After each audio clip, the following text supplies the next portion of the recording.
All right, everybody, shalom and welcome to the Yishai Fleisher Show, broadcasting from Judea to the world. You're a part of it wherever you are. Shalom. So nice to be with you in this special, beautiful day. It's in the United States, it's July 4th, and we want to wish everybody there a happy Independence Day. And here in Israel, we remember July 4th for another very special occasion, and that is the occasion of the Antbi rescue, 1976. That was 49 years ago, July 4th, 1976.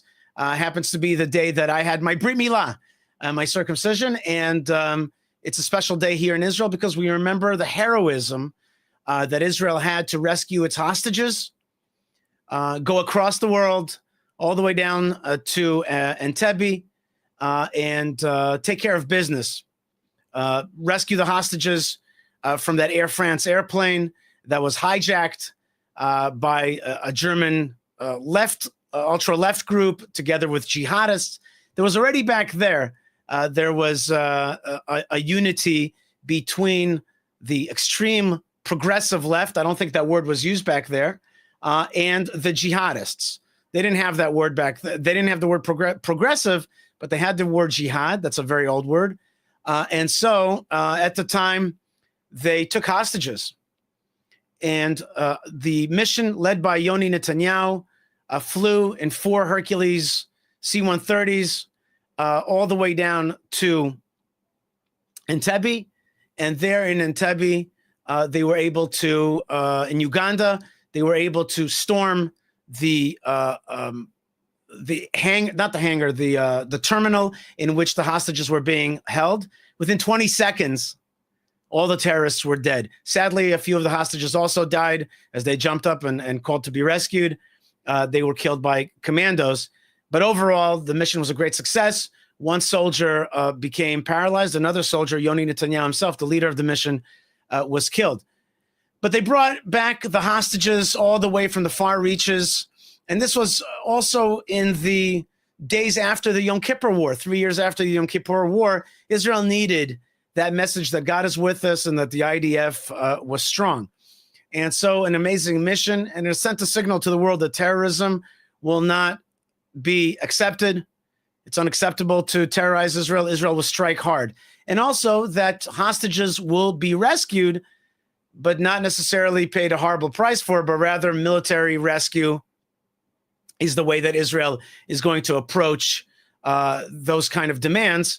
Interestingly enough, in the Talmud, it tells us that when enemies of Israel take hostages, you're not allowed to pay too much, lest they become used to the idea that you could take hostages from the Jewish people and they will pay a handsome price all the time, and our life will be filled with that. And so instead of paying, we made them pay with this audacious mission. And this issue of the hostages is to be compared to the issue of hostages right now in Gaza. We have in Gaza hostages, and the question is, what is the proper way to move forward? I would love to see a military strike against those evil jihadists who are holding our people once again. But some people think that it's time to make a deal with Hamas. Here's a short news blurb from ILTV. Events of... Oh, here, sorry about that. Here's, if you want to remember the story of Antbi,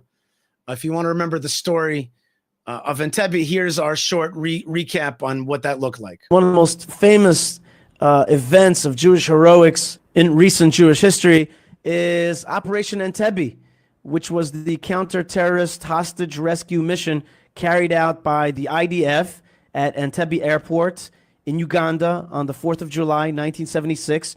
A week earlier, an Air France plane was taken with 248 passengers. It was hijacked by members of the Popular Front for the Liberation of Palestine and also German revolutionary cells. And it was flown to Antbi, and all non-Israeli passengers were released, except for one French citizen.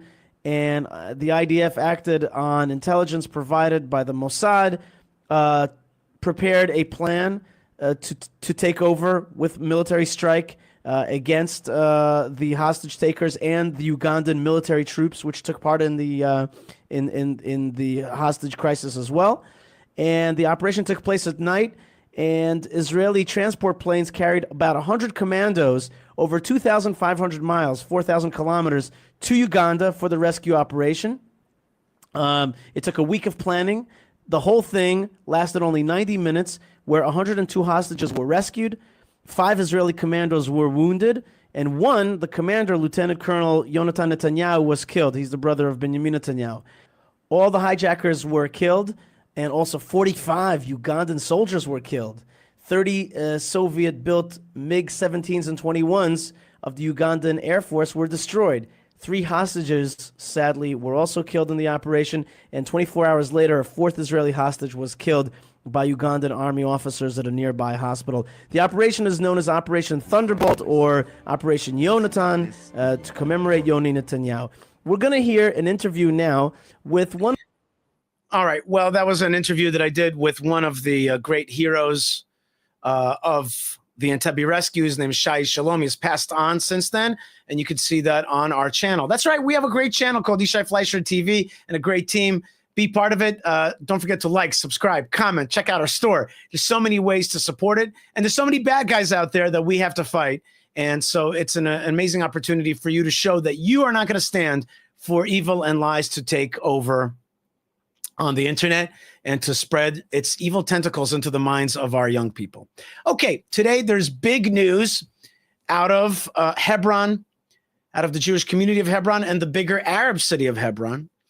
And this news came in the form of a big Wall Street Journal article. Now, the Wall Street Journal article was summarized well here by my friend Eitan Fischberger, who's actually my neighbor. And he writes, a group of powerful Hebron clan leaders has launched a bold initiative to break away from the Palestinian Authority and establish an autonomous emirate of Hebron that would recognize Israel, join the Abraham Accords, and prioritize local governance over failed national aspirations. The Jabri Clan is the leader of this initiative. They're proposing to secede from the PA, form a self-governing emirate in Hebron, recognize Israel as a Jewish state, and pursue full normalization via the Abraham Accords. A letter was sent to Israeli Economics Minister Nir Barkat, a Netanyahu ally, who has met with these sheikhs and Mukhtar's leaders over a dozen times and is now presenting the plan to the prime minister. These people are rejecting the PA, they're rejecting Hamas, and they're saying that the PA has caused economic disaster and destruction, and it's oppressive and illegitimate. They're asking for local rule within the state of Israel, and they're asking for freedom of movement so that they could go back to work, That's what they're asking to do. Nobody knows more about this story than Dr. Nom Arnon. Dr. Nom Arnon he's the legendary spokesman for the Jewish community of Hebron. And before that was spokesman for Gush Emunim, the nationalist movement to hold on to the land of Israel, starting already in the late 70s, and has also written his PhD paper about the ancient history of the Tomb of the Patriarchs and Matriarchs, and has been one of the leaders of the Jewish community of Hebron since its renewal right after the Six-Day War. Dr. Nom Arnon has been closely aligned with this issue of trying to normalize life for Arabs in Hebron and get them out of the clutches of the Palestinian Authority. Dr. Nom Arnon, thank you so much for joining us today. Shalom, shalom, Yishai, and shalom to everybody here. Okay, first question: is this thing real? Is this a real initiative? Is it just a stunt, a political stunt? Is it just something that we read about in the papers, but it's never going to happen? Or is this serious? And are the people behind it serious? Are they putting their life in their hands? Or is this just some kind of publicity stunt? Well, actually, what we have heard today is the result.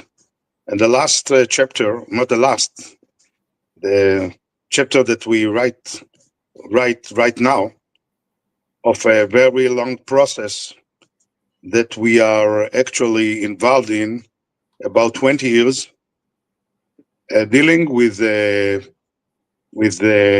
leaders of the Arab community of the Hebron Mount and the city of Hebron, the town of Hebron. And we are involved in negotiations and talkings and dialogue with Arab leaders, with famous Sheikh Jabri, the late Sheikh Jabri, and his seeds and his family, and the activists in his clan, the Jabri Clan, here in Hebron, that actually they say to us, you are our neighbors, you will be our neighbors forever. We want to live with you peacefully and friendly, and we want to return to the days when Jews and Arabs could live together in this neighborhood, in this town, many years ago. And most important thing is that they see the Palestinian Authority as foreign, corrupted regime that was actually brought from outside and actually was forcefully that they put it on their heads above their original leadership, and they reject this authority, and they try to find a way to get rid of this authority and to return to good relationship with the state of Israel, with the Israeli citizens here in this area, with the Jews, the Jewish communities in this area. And what is published today is the result of a very long process. Okay, so it's a long process, and yet it sounds kind of like fantastical, because for so many people, so many people, they think that there's two narratives: the narrative of Israel trying to conquer, occupy the land, and the plight of the Palestinians being taken over, and they're trying to reject Israel. And that's it. There's only two sides. There's the Jewish side and there's the Palestinian side, and that's it. And what you're telling us, which is surprising for so many people, is that there are Arabs who what they want, who what they identify is the problem is not Israel, but rather the PA and Hamas. They're saying, wait, this paradigm is not correct. It's not us versus Israel. It's us trying to get together with Israel against this thing called the PA. Is that not a fantastical thing? Is that like something that the world has barely heard, and yet it's splashed all over today, the Wall Street Journal papers? How is it that people have never heard of this? How come they've never heard of the paradigm that the enemy of the Arabs, so-called Palestinian people, is actually the PA? Well, let's remember that Palestinian state or Palestinian entity or Palestinian identity never existed. It's about 1,000 years, even less, that this sort of entity or nationhood is existing, and it was created only as a sort of a tool against the Zionist movement, because never in history, well, this region, the Middle East, was controlled by Arab regimes, by Muslim regimes, about 13 centuries from the 7th century. Never in history, a Palestinian state or Palestinian kingdom or Palestinian monarchy or Palestinian whatever was never existed and never implemented by any Arab or Muslim regime. When Jordan controlled this area, they actually did not recognize any Palestinian statehood or leadership in this area. The only idea of Palestinian, what sort of Palestinian entity or nationality, was used by the Mufti, the Nazi Mufti Amin al-Husseini in the 20s, as a sort of a tool that he used in order to attack the Zionist movement and the Jews in this country. And the local population mostly rejected this idea. And the Mufti al-Husseini, the Nazi Mufti al-Husseini, he forced this idea on the people here, on many of them. And at last, actually, he was so brutal and so criminal that actually he did it, but it was always a sort of not sort of original responsibility of the people here. And later on, the PLO that was established in 1964 as a tool against the terrorist organization against the state of Israel in 64, before the 60 war, as a sort of organization that was used by Arab countries, by Egypt, and by other Arab countries against the state of Israel. Mm-hmm. And many of the people here, many of the Arabs here, had actually waited for Israel to return. And when we returned, many of their leaders, they say to us, you are the original landowner of this land. We will be waiting for you for many years. Now what you have to do is to apply Jewish sovereignty on this area. But the state of Israel, unfortunately, did not do it. And actually, we betrayed the land, and we betrayed the people that lived in this country. And actually, when the Oslo Accord happened, Israel betrayed the people here and left the area. And what happened was, there was no choice for the people here but to be under the PLO, the Fatah, or to go to the other direction of Hamas. Actually, the state of Israel, we gave them these terrible two choices, not any other choice. That's the problem. That's the problem.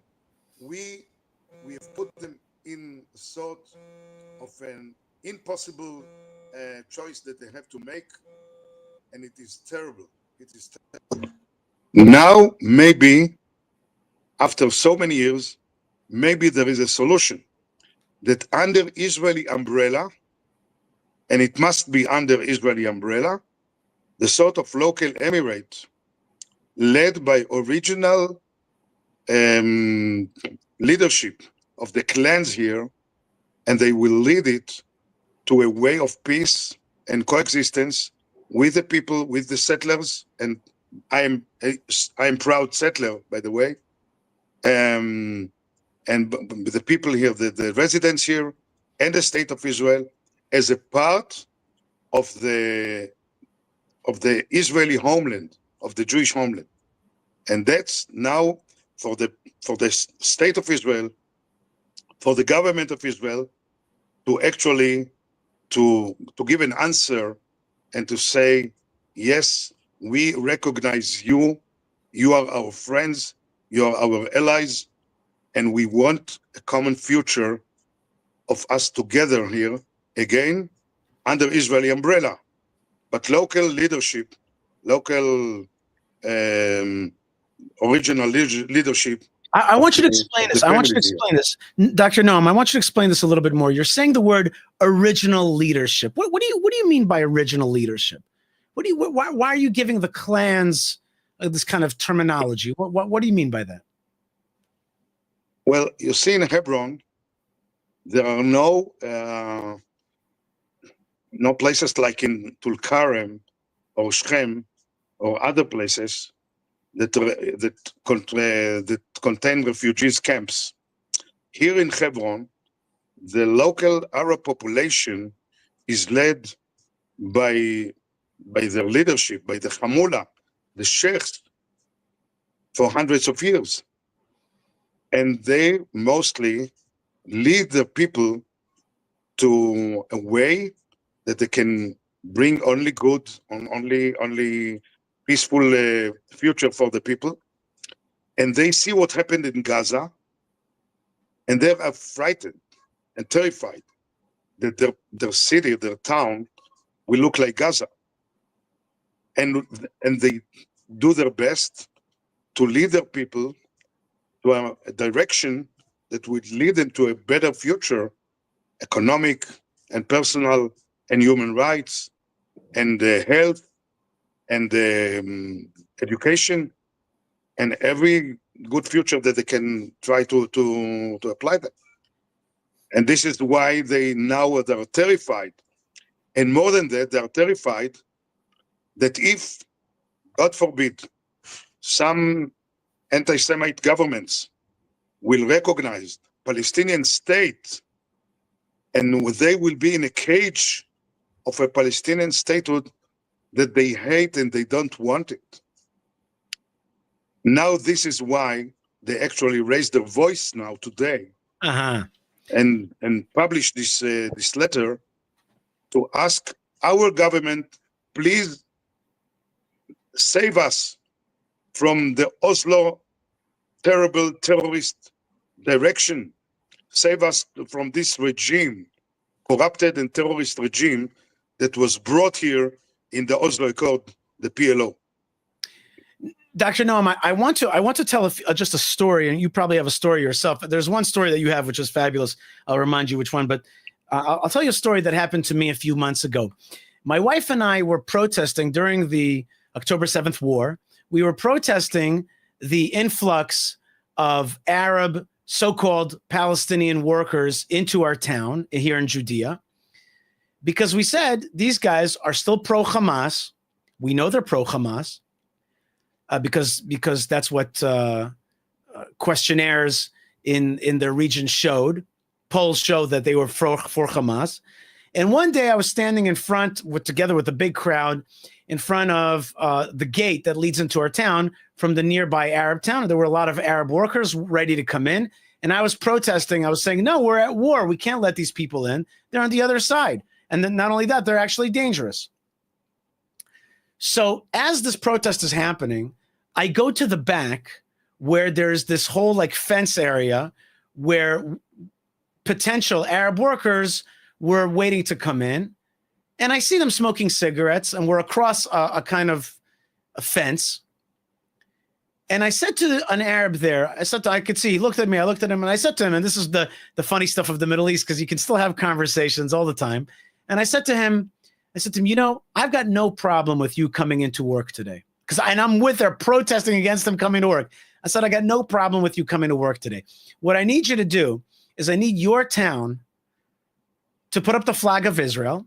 And I need you to have your mukhtar, the head of your clan, proclaim loudly that you're against Hamas. You find what October 7th, what happened was disgusting and disgraceful and anti-Arab, anti-Islam, and you want no part of it. You want to work with it in Israel and with Israel. I said to him, if you do that, then I have no problem for you to come into my town and work. I got no problem for you to work in dignity, but I need you to swear off alliance with Hamas and with jihadism, and I need you to have a flag of Israel because that's where you live. So he says to me, you don't think I would like to do that? He goes, you think that the Mukhtar of our town wouldn't like to do that? He said he would love to do that. But you guys put on the PA. You brought here the Palestinian Authority. They bully us. They butcher us. They torture us. If my Mukhtar would say anything like that, he would be taken down to prison and be tortured.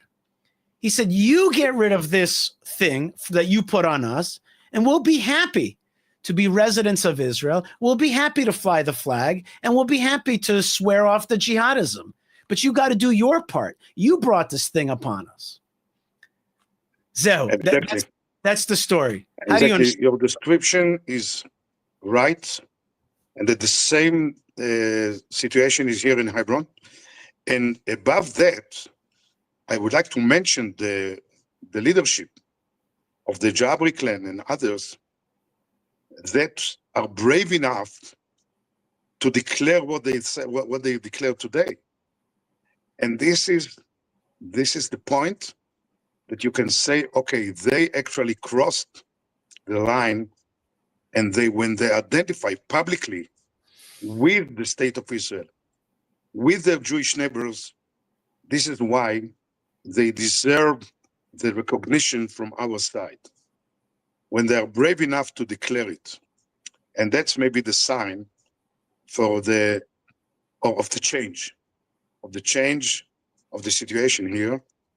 And it's for us actually to return with our hands open and to say, we recognize your bravery and your loyalty, and we welcome you on this way.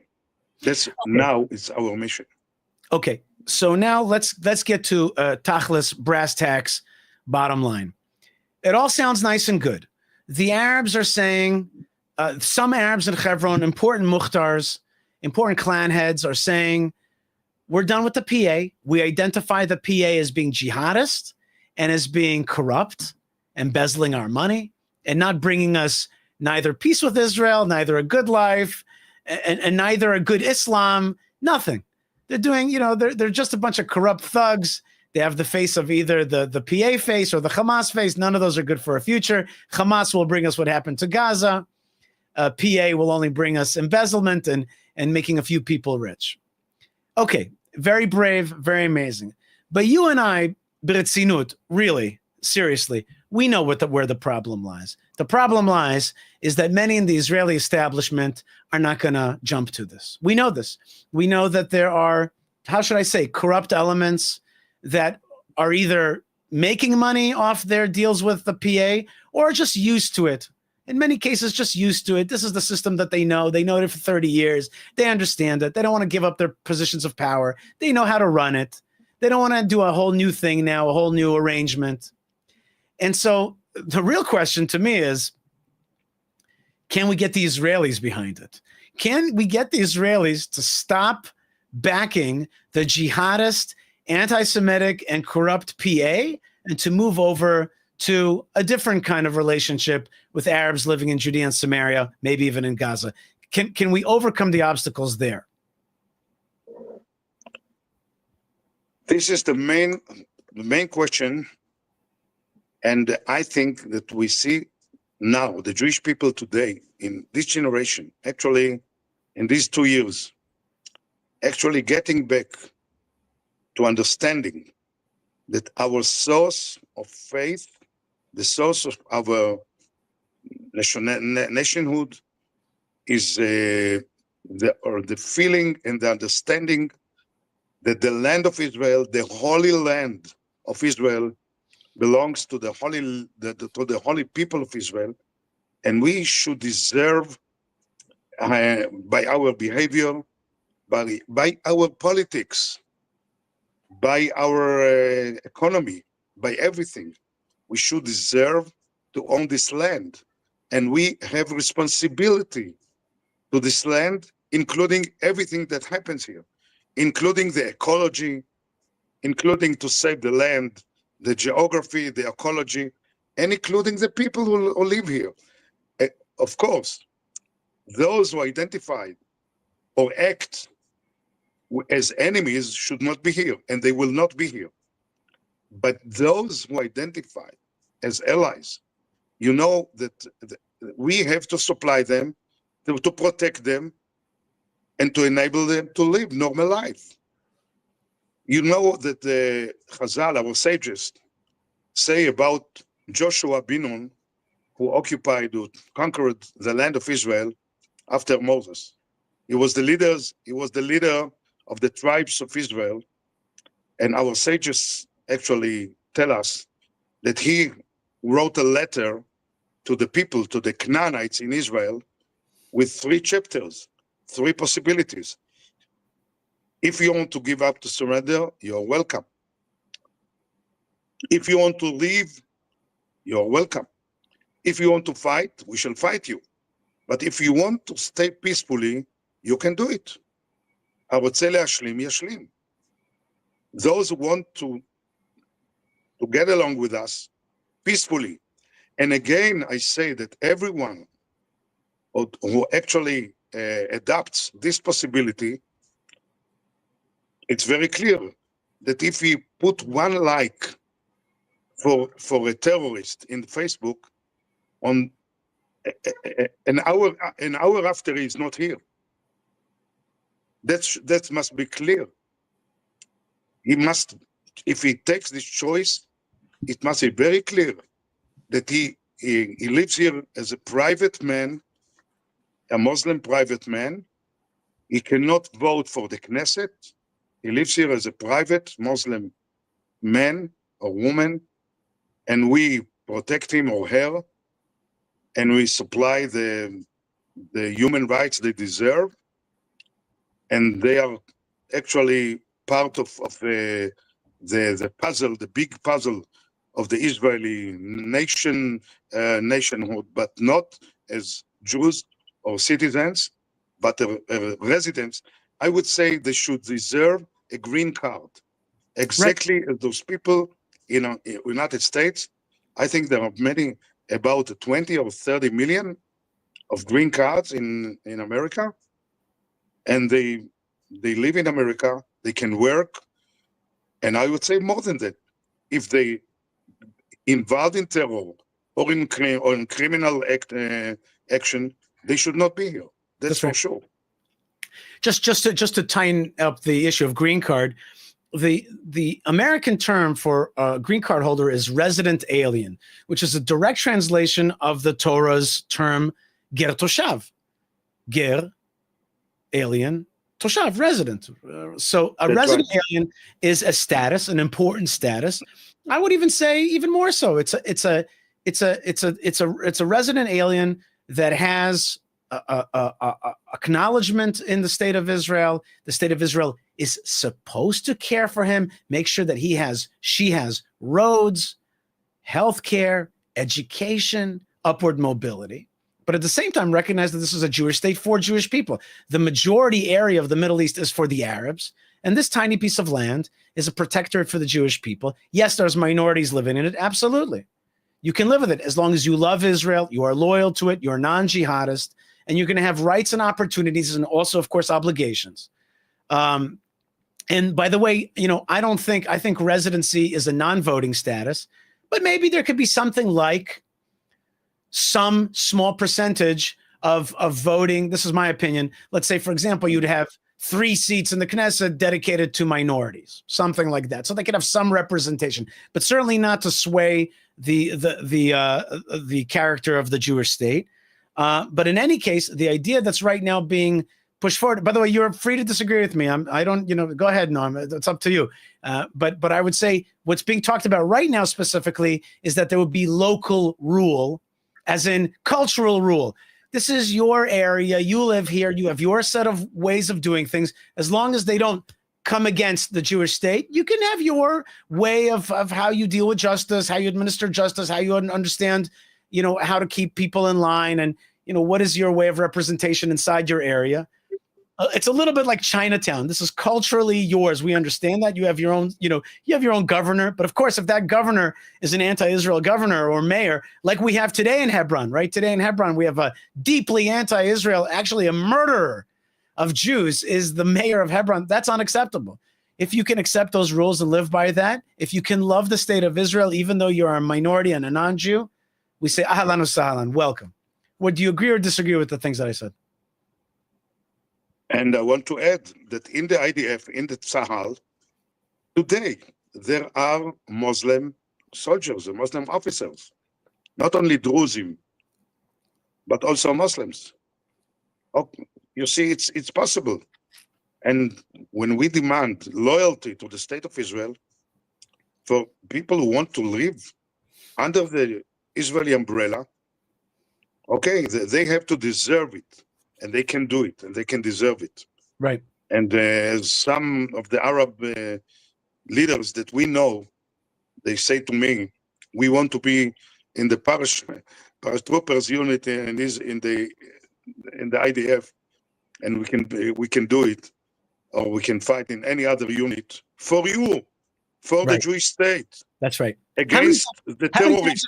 How many times have Arabs said that to you? How many times have Arabs told me, and they talk to you much more than me, but to me, how many times have they said to me things like, just give me residency, just give me a blue identity card, like an American green card, just give me a blue identity card. And he goes to me, I remember the Arab in Hebron, he says to me, my son will be an officer in your police, protecting you. Just give me a right to work, give me decencies. That's all I want. That's all I want. That's all. That's right. By the way, in Tel Rumet, I spoke to an Arab there. He says to me, "What's going to be the future?" I said to him, "The future is easy. This is going to be a Jewish state, and people like you are going to be able to have residency, freedom of movement, freedom to work at whatever you want. But you're going to have to abide the laws of the state of Israel, and you're going to live a decent and good life." He said to me, "Inshallah." That sounds amazing to me. I hear it over and over again. How many times have you heard things like this? Well, I don't know exactly this minute. No, the public appearance of these leaders is very new. Of course, we know that Jabri Sheikh and some of the people in Jabri family, we know them for many years. But what today is the public appearance of the possibility of this emirate, what they call it, the emirate of Hebron. Of course, we have to supply them the possibility to protect the people. I'm quite sure that the PA will fight against them, will try to attack them, and the Israeli forces will have to stand for them and to help them protect themselves or protect them. Because many years, the state of Israel, the government of Israel, had built up the Palestinian Authority and their army. It's not a police anymore, it's an army. And now it's a very dangerous force here. Now the government of Israel and the Israeli forces will have to stand for our friends and not to abandon them as we did in Lebanon to the people who were fighting for us in the army of South Lebanon. We actually abandoned them. We betrayed them. It's a terrible situation. We have now to protect our allies and to let them express themselves and to rise up as the next leadership of this area. Are you truly hopeful about that? I mean, I know that you already knew about this. You told me months ago that this is in the works. And of course, we have to give credit to one of the fathers of this vision, which is Mordechai Kedar, Dr. Kedar, who's a regular on this show as well. He's been talking about the Emirates plan for a long time, and it's coming to fruition right now. Are you actually hopeful here? Do you think that the state of Israel at this moment, because the difference between Kedar and what he said and what you said years ago and now is this is after October 7th. This is after the realization of what happens when you give land away to the PA and it becomes Hamas. We understand that Hebron is turning Hamas. So here's a moment of opportunity. Do you think that this is going to actually happen? Do you trust? I think once it appeared, it must go on, and I hope and pray and sure it will go on. It will succeed. Bezrat Hashem. Very good. Dr. Nom Arnon, thank you so much for joining us. Last question before we let you go.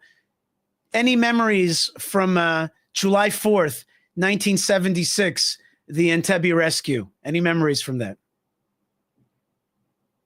July 4th? July 4th, 1976, the day of the rescue of the hostages from Antbi. Mata Zocher. Wow. It was like a dream. One of the dreams that I, thank God, Baruch Hashem, I remember the 6-day war. I remember when we had Har Habayit Biyadenu, Temple Mount is in our hands. I remember the great victory at the time. I remember. Oh, no, just 1 second. No, you have a call coming in right now. If I can ask you to hang up on that call. Okay. Okay, great. Now we have you again. Go ahead. I remember the July 4th when we actually heard and couldn't believe that our army did such a heroic and unbelievable action, Baruch Hashem. I remember many other things. The day that we actually discovered the cave of Machpelah, and other great memories from Hebron. And Bezrat Hashem, our next conversation will be about that. Nom Arnon, thank you so much for being with us. You are the spokesman, legendary spokesman of the Jewish Community of Hebron, and also the world expert in the tomb of the patriarchs and matriarchs, the mamas and papas in Hebron. You have your doctorate in that. Thank you so much for being with us. And we wish you lots of blessings. Toda rabba. Thank you. And may we have more good news out of Hebron like we have today. All right, folks, you are listening to the Yishai Fleisher Show. We are broadcasting live from Judea today. And lots of important news. It's also today is celebrated July 4th in the United States. So we wish everybody out there a happy Independence Day. And we also remember 49 years since the Antbi miracle, that great, amazing military success of rescuing the hostages from Uganda. And it's about Israeli strength today, right? We're a little bit post the attack on Iran. Things are coming back to normal here, although flights haven't come back to normal totally. Still a lot of airlines staying away, but the feeling inside of Israel is one of relief. An existential threat has been lifted. And yet there are other threats that we face. While Israel may not be facing the same threat that it faced just a few weeks ago of a nuclear Iran, we still very much face what I call a narrative war, and that is a global war against the good name of Israel, an erasure of Israel's rights to this land of Israel, the erasure of the recognition of those rights, the erasure of Israel's good name, the erasure of Israel as a leader in life-affirming technologies, spirituality, and the goodness of the return of the Jewish people to the land of Israel. And that is a big challenge. One of the people out there who has been really leading the charge to fight for Israel's good name is Dr. Einat Wilf, who is a leading Israeli thinker on Israel, Zionism, foreign policy, and education. I remember her very well as a member of the Israeli parliament from 2010 to 2013. I had her on my show back then. She served as chair of the Education Committee and a member of the influential Foreign Affairs and Defense Committee. She's born and raised in Israel. Dr. Wilf served as an intelligence officer in the Israel Defense Forces. She was a foreign policy advisor to Vice Prime Minister Shimon Peres and a strategic consultant with McKinsey & Company. She's got a BA from Harvard, and we'll forgive her for that, an MBA from INSEAD in France, and she has a PhD in political science from University of Cambridge. That's pretty good. She was the Goldman Visiting Professor at Georgetown University, and she is the author of 7 books that explore key issues in Israeli society, including We Should All Be Zionists, published in 2022, and brings together many of her essays. She's been out there fighting very hard, and really one of the people whose messages are being seen by a lot of people, and she challenges. She's not afraid to go on and face Mehdi Hassan and other folks out there who are virulent anti-Israel folks. She's out there in their face and fighting back. Dr. Einat Wilf, thank you so much for joining us today. Thank you. Okay, Dr. Wilf, what is the scorecard that you give Israel's standing in the world today? How are we doing? How are we perceived? You know, we just had a very successful attack on Iran. We're pushing back on the jihadists. On the battlefield, we're doing okay. But in the world narrative, how do you rate Israel's situation? It's tough to say, and I don't look at any objective measures. A bit to quote Dickens, in some aspects the best of times, in some aspects the worst of times. You alluded to some of the best of times aspects, the sense of clear Israeli strength, even more important than that, Israeli initiative. But in terms of the worst of times is that more than any time probably in Israel's history, the idea that the very existence of a Jewish state is a unique evil that must be abolished has achieved greater support, credence in the West in a way that has never been since Israel's establishment, has attained a level of respectability and broad support that we haven't seen in the past. to the point that we can imagine now, and it's not a crazy scenario, an AOC-led Democratic Party that undoes key elements of the Israeli-American alliance. So we'll go with Dickens, best of times, worst of times. Mm-hmm. Well, you know, we have a person like Prime Minister Netanyahu, right? And he's nobody can disagree that he's a master strategist when it comes to Israeli politics. And, you know, he's considered a great diplomat. And yet, diplomatically speaking, when I look at young people, when I think to myself, I have a simple question that I ask leaders like yourself. Is Israel cool? Is Israel cool in the eyes of young people? Is it cool on Instagram? Is it cool on TikTok? Is it cool on campus? My resounding answer is no. We may think of ourselves as cool. We may think of ourselves as one of the most beautiful, you know, one of the most beautiful things in the world, the return of the Jewish people to the land of Israel. And you could see it in a secular fashion as the return of rights of indigenous people, or you could see it as a religious fashion, the gathering of the Jewish people to the land of Israel. But it's not perceived like that. And part of that is because there's been a very serious strategic campaign to erase the good name of Israel. And you're out there fighting it. Tell me, first thing, what do you think the main challenge that we have to overcome? Is it Qatari money? Is it Chinese influence on TikTok?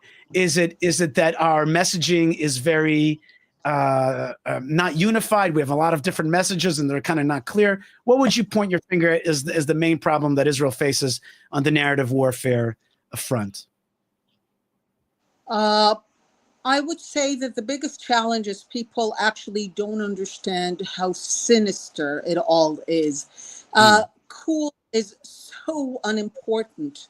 I would say always has been unimportant, entirely unimportant. The issue is not what's cool.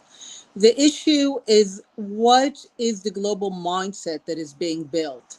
And I think that we have been, many of us, and by the way, the Prime Minister as well, I have seen up close the extent to which he refused to, in his mind, deign this with any kind of attention. I think completely underestimating how dangerous it is. I think he's good in understanding some dangers. He's not good in understanding, I would argue, the dangers that actually matter.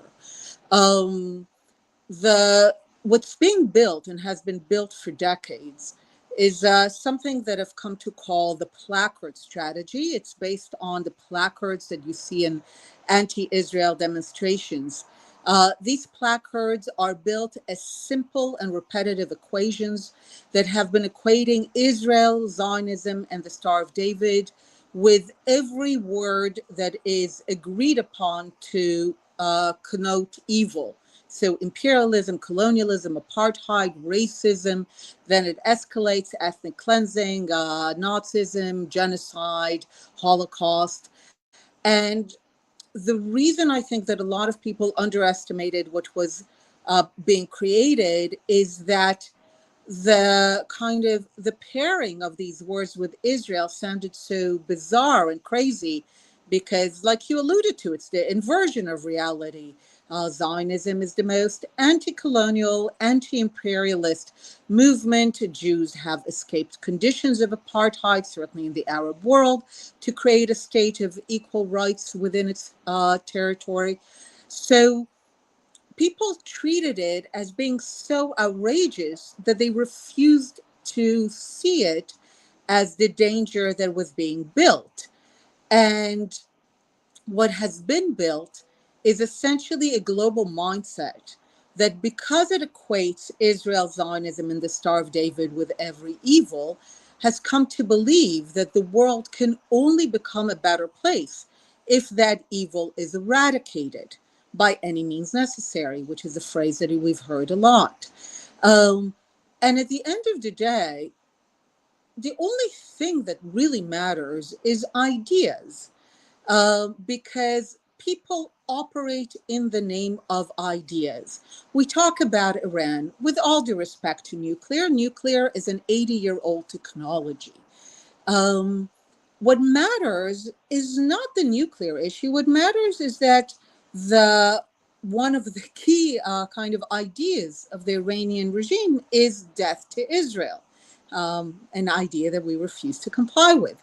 That's the problem, because, you know, we don't mind that France has nuclear weapons, because the French ideology, as annoying as it might be sometimes, is not death to Israel. The same way, if, you know, the Israeli government, supposedly right-wing government, has bothered to look at Gaza and to give the Palestinians the respect of taking them at their word, they would have understood that pumping billions of dollars into an ideology of from the river to the sea will not end well. So at the end of the day, I think what people have failed to understand, that this is not narrative, this is not Israel's good name, this is not about being cool. These are not important issues. What is dangerous is the creating of a global, broadly agreed mindset that believes that the world would be a better place if Israel were eradicated.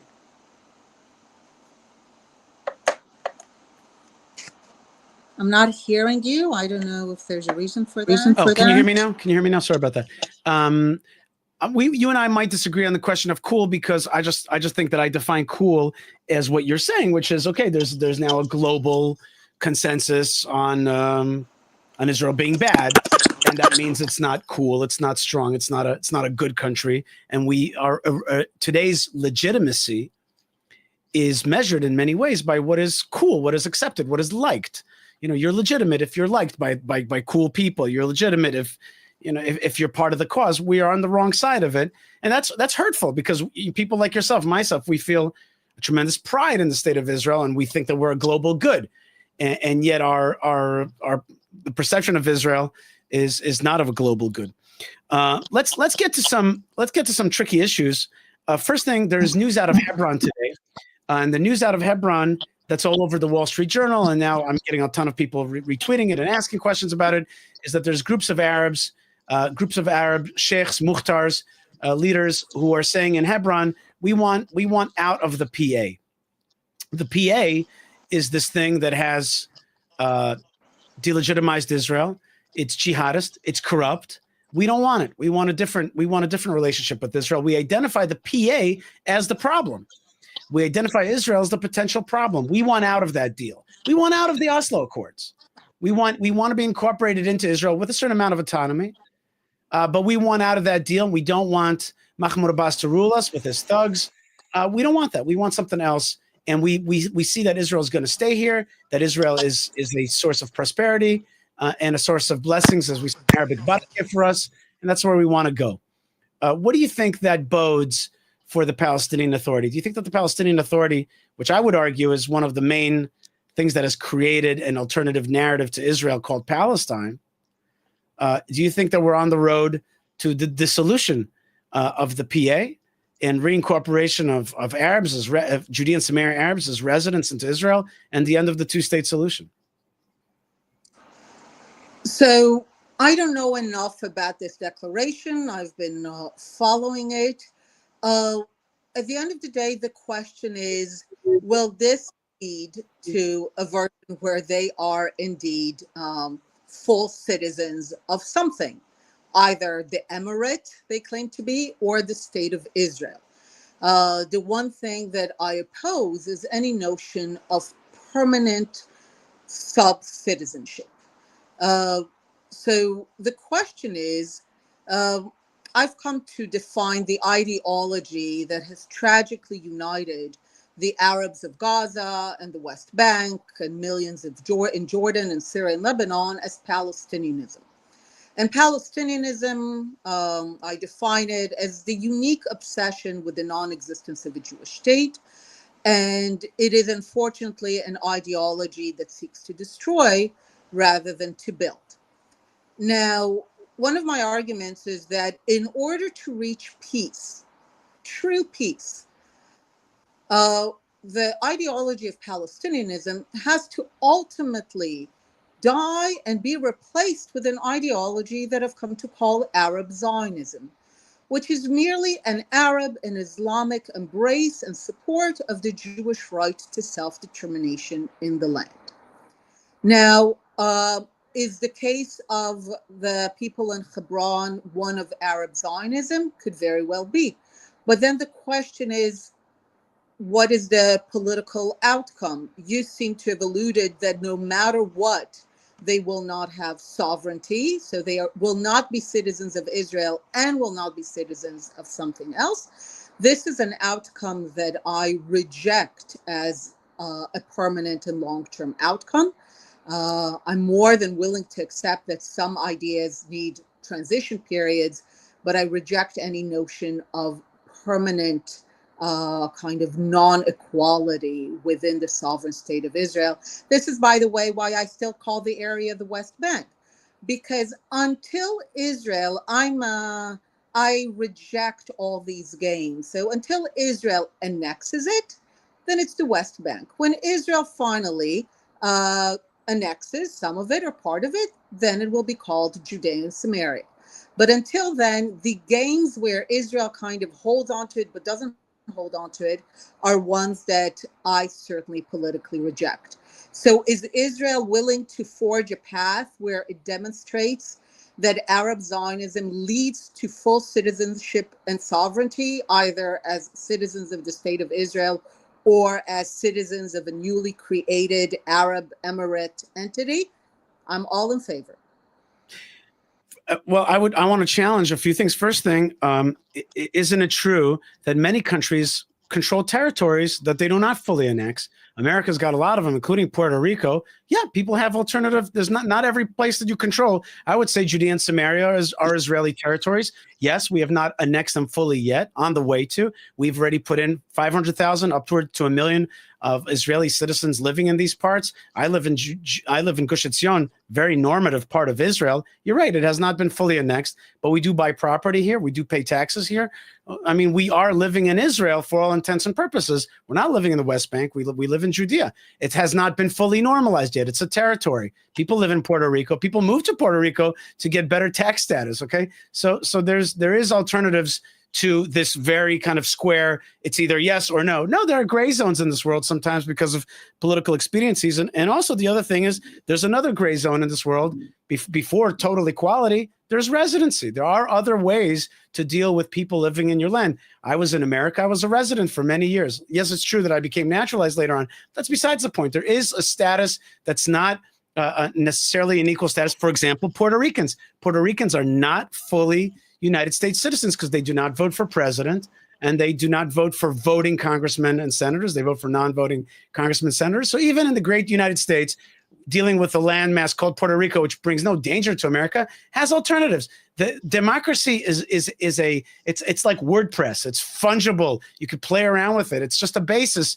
an idea. It's not like it's not a God. It's not, you don't have to adhere to every rule. We're a minority. We're living here as a protectorate. We're not here like a regular country. We're a total tiny minority within a giant majority. If we allow total equality, then we'll be overrun from within. Why allow that? And Arabs themselves always tell me, we understand that you don't want to give us total equality. We understand that. Give us residency. If I wanted total equality, I'll go to Jordan or whatever it is. So why does it have to be this very, I would say like Madison on steroids? Like it has to be like that, even though it's not like that in America. So first of all, I love that people take the case of Puerto Rico and compare it with like 330 million Americans. So first of all, it's actually not a good thing and not a good example. And a lot of the problems there emerge from the fact that people are not equal and do not get to vote. This is not an ideal for me. It's not something that I aspire to. And I'm not, like you said, these are none of it is from God. Nothing is from God. It's all from humans. And I want to live in a human society where humans have equal political power if they agree to contribute equally. And at the minimum, they have the path to equal political power. I agree. We have a different vision of where we want to live in. And again, with all due respect, Israel the West Bank is not part of Israel. Israel engages in all kinds of games to pretend and to allow people who live there, some of them, to pretend as if they live in Israel. A government essentially fell because Naftali Bennett was too chicken to call out that lie. But at the end of the day, I believe that Israel should abide by a vision that I call first sovereignty, then settlement. And I think this is the proper way to operate in a joint political entity. The people who vote need to convince people that they're right. You think that we should annex part of or all of the West Bank? By all means, go ahead and convince people of the fact that this is a correct vision, convince people of the vision that some people will remain without any path to citizenship ever. Go ahead and convince them of that. But before you have convinced the Israeli public, there should be no settlement in the territory before it is part of Israel. My policy is first annexation and only then settlement. I mean, that's a nice idea, but that's not the way it worked out, is it? Right? The way it worked out is exactly that why I think it's a problem. I think the it might settlement be a problem, but you're not going to kick out 500,000 people to make that vision work out. That does not share its vision. I think it exactly circumvented the Knesset because it knew that it could not convince the Israeli public of its vision. No. Today, the overwhelming majority of the Knesset believes in Jewish right in Judea and Samaria. So we didn't circumvent the Knesset. I mean, go and annex it. I agree with you. That's a problem at the prime minister's level. And if you ask how many, Dr. Notwolf, how many, if you ask the Knesset today, the 120 members of Knesset, how many would vote today for annexation? 70, 80 out of 120? Depends of what? Depends of, again, annexation of what territory, under what conditions, what does it mean if you're annexing 4% of the West Bank, probably you could get a vast majority for that. If you want to annex 100% of it, then you'll have to answer the question of what happens to the Arabs who live there. Do they have a path to citizenship or not? But all I'm saying is that these are questions that should be fully debated, voted on in the Israeli Knesset, and not forced upon the Israeli public by underhanded means. If you think that there could be a vote for annexation, then go ahead and push that vote. What I'm saying is that the claim that people support something, but never putting it to the test, is the problem. I would love for the Knesset to vote. By the way, I want to make sure that everybody that's listening to this right now understands a few things. I have tremendous respect for Dr. Wilf. I think she's doing, as we say in Hebrew, avodat kodesh, holy work out there and fighting for Jewish rights. I think I think what you do out there, Dr. Einat, is especially your explanations of indigeneity. For example, one thing that I've learned from you, and one of my rules is to try to give credit to intellectual ideas. One of the ideas that I love that you say is to explain to people that indigeneity is when, it's your idea that when indigeneity, and I'd love for you to explain it some more, indigeneity is when your whole culture is tied in to your land. And you explain that the very dates of our holidays, of our major holidays, are agrarian farming dates related to the seasons of the land of Israel. Our very Judaism is related to the land of Israel. So, I'm a big lover of that. So I just don't want people to misunderstand that the disagreements that we have about the so-called West Bank, Judea, and Samaria are indicative of a broader disagreement. You're a Zionist and a leader. However, when it comes to this thing, even my friends, when they heard that I was about to interview you, said to me, ask her these questions because we don't understand her thinking all the way. Because if you're going to talk about indigeneity, as my wife Malka always says, Judea and Samaria, Hebron, Bethlehem, Bethel, Beitel, Jerusalem, these are the indigenous parts of the land of Israel. It's Tel Aviv, etc., the coastal plain, which is the settlement, which is the kind of nouveau thing. The original Israel, the real heartland of Israel, the real indigeneity is here in Judea and Samaria. The fact that our kind of secular state that forgot what the Jewish history really is about, and didn't want to deal with the lots of Arabs that are here, and kind of relegated to somebody else's problem, and instead brought an evil terrorist regime to rule Judea and Samaria, and then teach the world that there's this thing called Palestine in our land, in our heartland. That doesn't work. And the language that you're saying out there, if an anti-Semite would be listening right now to the things that you said a minute ago, he'll say, you see, Israel's not about to give equality, and therefore this should be a Palestine there. And then they're saying that there should be a Palestine in Hebron. A Palestine in Hebron means there should be a Palestine in Tel Aviv. And that's the lack of the logic. If you could talk about indigeneity and the holidays, wouldn't you want to talk about indigeneity in the cities that these holidays took place in, 2,000 and 3,000 years ago? There's to many people on my side, when they hear you, they sense a disconnect that there's some kind of, we'll call it for the sake of argument, a kind of secular disconnect. And you say about yourself, you're an atheist and stuff like that. It's like it only reaches a certain logical point and then it stops because it seemingly can't handle taking it all the way. Was that so I will argue. Did I lay that out fairly? I just want to make sure that I said that fairly to you, and that I want everybody to understand that, we're talking within a lot of agreement, the disagreement that's within that agreement. Certainly, and I think it's a good opportunity to highlight the disagreement because I think it's very fundamental to Zionism. So first of all, I'll give the credit to where it's actually due. It's Ben Freeman who wrote a great book called The Jews and Indigenous People. And Ben is the one who taught me that if you look even at the legal definitions of indigeneity, it's not about living in a place. So if Arabs have lived for a very long time in Shechem or in Hebron, that's not what indigeneity is. It's not just living in a place for a long time. Indigeneity is defined really as having your entire culture, the way you mark time, calendar, idioms associated with a particular place. And in that, the Jewish people are almost the indigenous people because the entire Jewish marking of time, the holiday, the language is shot through with the connection to the land of Israel. So, and in that is completely true. Where does Zionism actually, in my view, become, I would say, smarter and more connected and therefore more successful, is that with Zionism, given that Zionism was not just an abstract kind of longing.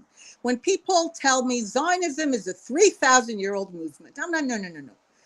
The connection between the people of Israel and the land of Israel is millennia old, continuous, uninterrupted, woven into the Israelite, Judea, and the Jewish civilization. But the idea of turning that connection into a political program for sovereignty begins in the 19th century and very much emerges from ideas of self-determination, responsibility.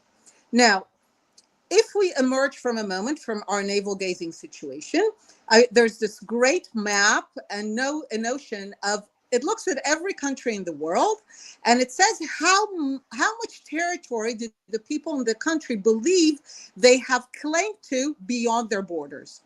And the crazy thing is that, first of all, there's no country that thinks it has no more claim to territory beyond its borders. Every country believes it has claim to more territory. There's also a funny map that shows every country in Europe, how much it was at its greatest. Even Luxembourg was once, 5 times the size of what it is today. So every country believes it has claims to territory beyond what it has. And every normal movement of self-determination accepted that it's not going to have every single territory that it wants to have. So in that respect, I think the brilliance of Zionism and the reason that it was successful is that it always prioritized self-determination, the ability to govern ourselves in our own political entity in the land of Israel, which is the broad area sometimes people tell me settlers, I'm actually going to make the claim that the settlers are as secular as I am. Because someone once told me, a foreign diplomat, he said, the settlers, you can't talk to them. It's all about God. And I'm like, look, do you know that there is God land, land mentioned in the Bible, in the Sinai, in Lebanon, in Syria, in Jordan, in areas A and B? And have you noticed the remarkable tendency of settlers to live in areas where the IDF controls and protects them? Which shows you that at the end of the day, even the settlers supposedly operating in the name of biblical land have submitted the settlement project to where the IDF actually controls. And I think this is also to the credit, where the IDF no longer controls, you will no longer see settlements. So at the end of the day, I think the brilliance of the Zionist movement. Why is that secularism? That's secularism. That's defense. What's secular about that? I mean, at the end of the day, with all due respect to the Bible, what determines is the IDF, but not the Bible. Bible is the ideal, but we have to do it through practicality. Which is what I said. Everyone in the world is practical. Luxembourgians are practical. Everyone is practical, and this has been the brilliance of Zionism. The reason that Palestinianism has achieved nothing, and the reason why they are not a movement for self-determination, is because actual movements for liberation and self-determination ultimately are pragmatic and practical and understand that they will never have every strip of land ever mentioned in their kind of whatever they consider their golden age. Because Palestinianism is an ideology built on negation, it has never been able to make the practical and pragmatic choice to have something rather than ensure that the Jews have nothing. So this is where I view myself in many ways as the most Zionist, because Zionism, because it's a movement for liberation and self-determination, is a movement that ultimately prioritizes liberation, self-determination in the land over ownership of every square inch mentioned in biblical texts. Okay.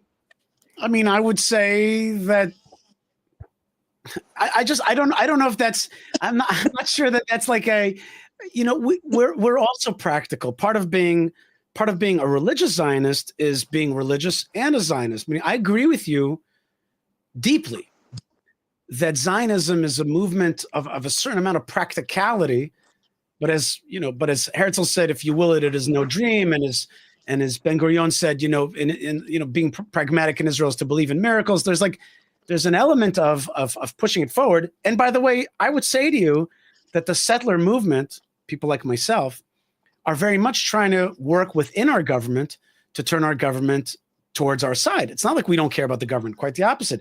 We try to elect our people. We try to educate our people. We try to bring, I'm bringing politicians all the time to the Tomb of the Patriarchs and Matriarchs, the Mearat Hamachpela, bringing them, connecting them to the story, teaching them about the history of Hebron. Hebron was Jewish until 1929 for thousands of years, and there was Jewish presence there. And so we're trying very hard to teach. And you're totally like, one time I was in a debate with a kibbutznik, remember, and I said to him, I don't know why you're arguing with me so much. You're my father and mother. I learned everything from you. It's just that I also added a kippah on my head, but holding on to the land, fighting back the terrorists or the fedayeen or whatever it is, farming, agriculture, loving the land, singing the songs of the land. Like, we learned it all from you. You gave us an awakening, certainly in terms of the physical aspect of the land of Israel. We just added another level to it. And he said to me, one big difference. Yeah, that had to, the kibbutzniks did it under foreign rule. And this is where I go. The Settlement Project is doing it under Israeli Defense Forces rule. And this is the part where I say you can't play the games that were played under the Ottoman Empire of Homa and Migdal with your own military, which is why I say ultimately bring the decision to the Knesset. No Homa and Migdal against the Israeli military. What the kibbutzniks did with the Ottoman Empire, and ultimately the British, which really built the state. When you do it with the Israeli Defense Forces, then I'm sorry, then this is more of, as they talk about Columbia and Harvard, this is cosplay. We are now at a point where these decisions have to be made in the Knesset. Look, Right. I'm the first person abroad to explain why settlements are not the reason we don't have peace. It's easy to make the empirical case, and I make that case. I show again and again that settlements are not the reasons why Arabs rejected peace and sovereignty again and again. That's an easy case to make. But precisely because I make the case, I say then this becomes a domestic Israeli issue. And within the domestic Israeli issue, I think the fundamental rule should be that the decision has to be taken in the Israeli Knesset, and settlements should only take place after there's annexation. Same, I'm not against Israel annexing part of Gaza's territory. I think that the notion that Gaza should remain with the same territory after what they did on October 7th should not be taken as an immediate assumption. The only, and I think this is the reason we also have problems of distrust in Israel, is that I want to know that the people in government understand that any such decision will have to be placed to a vote. And then, I am partial to the territory being used for potato fields for Berry, but whatever. But it first has to be put to the vote in the Knesset, and only then you can go and settle properly. And all the games of Homa and Migdal in the middle of the night should be relegated to the history books and the Ottoman Empire and British rule. I just want to remind you, by the way, that Gaza was originally settled by the state of Israel. You're right, under the British before 1948, but later again in the 70s under the Golda Meir regime, which the government took that stand to settle Gaza in order to break it apart from the terrorism, the famous five-finger plan. So, like the Gaza territory was settled by the government, not by Homa Migdal games. The government did it, right? And even today, the government. And wait a minute. Then I think the vote. Even today, the government.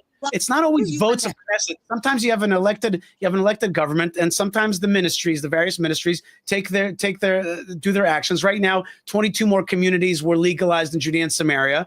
They are being legalized. These places are being legalized. I live in Gush Etzion. Have you been to Gush Etzion? What you call legalized is very different. They are not part of the state of Israel. And I remind you, a government fell because these various games and arrangements that are trying to avoid an actual proper decision. Look, Israel, personally, I think it was a terrible decision. I grew up in Jerusalem. I think annexing 32 Arab villages and calling them United Jerusalem Forever was a disaster. I grew up in the city where the reigning joke was that Olmert finally realized Teddy Kollek's plan to reunite the two parts of the city, because now the western part of Jerusalem looks as dirty as the eastern part of Jerusalem. But I grew up in that city, and I think it was a disastrous decision. But it was made as an actual decision. There was proper annexation, and people who live in neighborhoods that are within the municipal boundaries of Jerusalem know that even if no one else recognizes it, they know that they're living in an area that the government sees as part of Israel. So this is my only argument. Annexation before settlement. Really simple. I want to buttress your point from a Torah perspective for a second and say that I believe very firmly that there's a deep truth in what you're saying, not just about settlements, but about our behavior in general. And make the point like this. When we're in the diaspora, we the Jewish people live in diaspora, in the foreign court, we behave like Yaakov, biblically. Yaakov is wily, clever, uses wit to navigate within the foreign court and to exist and to survive, like Mordechai, like Yosef, like Yaakov even himself in Pharaoh's court, kind of just knowing how to navigate, knowing how to give the right present, knowing how to, to be clever. And it's a bit of a snaky kind of path in order to navigate a hostile area.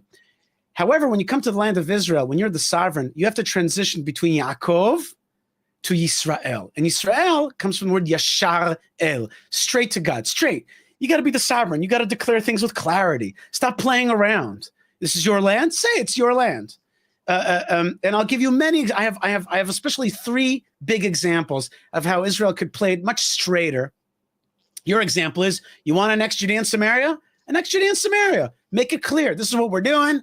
And here's, you and I could disagree about what rights and obligations Arabs have. I would say residency. You would say full citizenship. Okay, we could disagree, but put it to a vote in the Knesset and speak it out with clarity. I'll give you a few other examples. With regard to conversion. The conversion process is very tricky to navigate it because there's no clarity. Israel doesn't lay out a clarity. I say, make it clear. This is how long it's going to take. It's going to be hard, but here's the tests. Here's what's approved. It's going to be 2-year process. We're gonna work you like boot camp. But you can, at the end of this process, this is what it looks like. Today, it's not like that. Everybody, you have to figure it out. It's all kind of tricky. It's not laid out clearly. And I'll give a third example, and that is the army or national service. Everybody's got a different deal. The Hesder people go this way. The ultra-Orthodox go this way. Some of the secular people go this way. The Arabs go this way. I say, let's unify it. 2 years service for everybody, boys and girls, Haredi and secular, and Arab. Everybody does 2 years, but you could do national service. You have to come out with a card that says, I did national service. That's it. There's no games. I don't care who you are. There's no more games. Do it with clarity. And part of Israel is in part a British country, in part a Russian Soviet country, in part a Turkish and Sephardic and Mizrahi and Arab kind of country. It's a hodgepodge. And so sometimes we still continue to exist in this Yaakovian way instead of laying things out clearly. I agree with you. I would love for the state of Israel to say, what are you talking about? This is our land. Here's how Arabs and other people can live here. Here's what we deem terrorism, not terrorism. Here's how you're going to lose your residency or in your case, citizenship. And here's how you're going to get upward mobility and decency and opportunity. Speak with clarity because you're the sovereign now. You're not, as you said, kibbutz folks under the Turkish or British mandate. So I agree with that. What do you think about that statement? I would say that I love it in many ways. I've written an essay about it. I call it Mirabbanut L'Ribunut, from a people of the rabbis to a people of sovereignty. And I agree with you. I think a lot of the problems we have are because we still don't behave like a sovereign people in their land. And you and I will have different versions of how much of that land is necessary to be a people in the land. But in terms of the fact that we need a sense of ownership, clarity that comes from an understanding that we are not temporary inhabitants. We are not waiting for the third exile to begin. A lot of what I do is precisely about insisting on that clarity. And I agree with you on all elements. I think Israel needs to clearly define its borders. My vision of borders is different than yours, but I think they should be borders. And within those borders, my vision is everyone is an equal citizen. Within that, everyone serves and not national service. As a member of Knesset, I was exposed to the scam that is national service. I think there is also a clear importance in people wearing the IDF uniform. So I agree with you. You know, if the IDF needs Zaka, then Zaka becomes part of the military. None of that kind of, again, none of those games. And I agree with you. Enough with the games. Women and men, I'm sick and tired of the notion that only secular and Masorti women are expected to serve and every other woman deigns to either volunteer or not. So all women, all men, Jews of all kinds, Arabs and Jews, this is a country that needs defending. Defense is military. All forms of service need to be under the military in full uniform. And if you say that you will have nothing to do with that, then you have chosen. So my view is that everyone should have the right to belong. But if people decide that they want out, they're basically saying, we want none of this, we refuse to defend this country militarily, then they have chosen to take themselves out of the equation. And they should receive nothing from the state.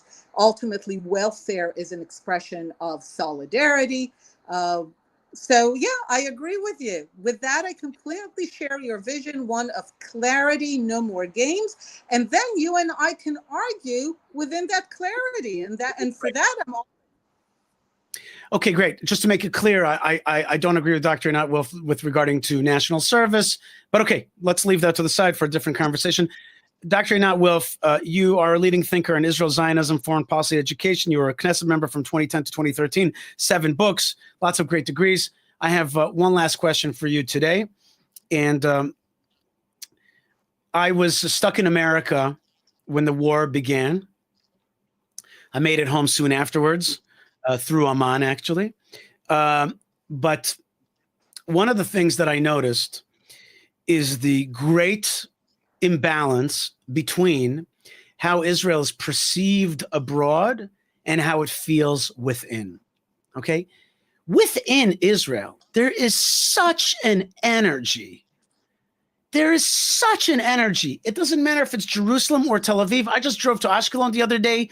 Buildings going up, energy. Cafes are filled. Schools are filled.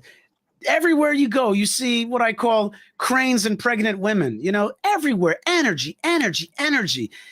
Not only energy, like a happy energy, a life pulsating energy, an energy that I think probably frustrates our enemies to no end.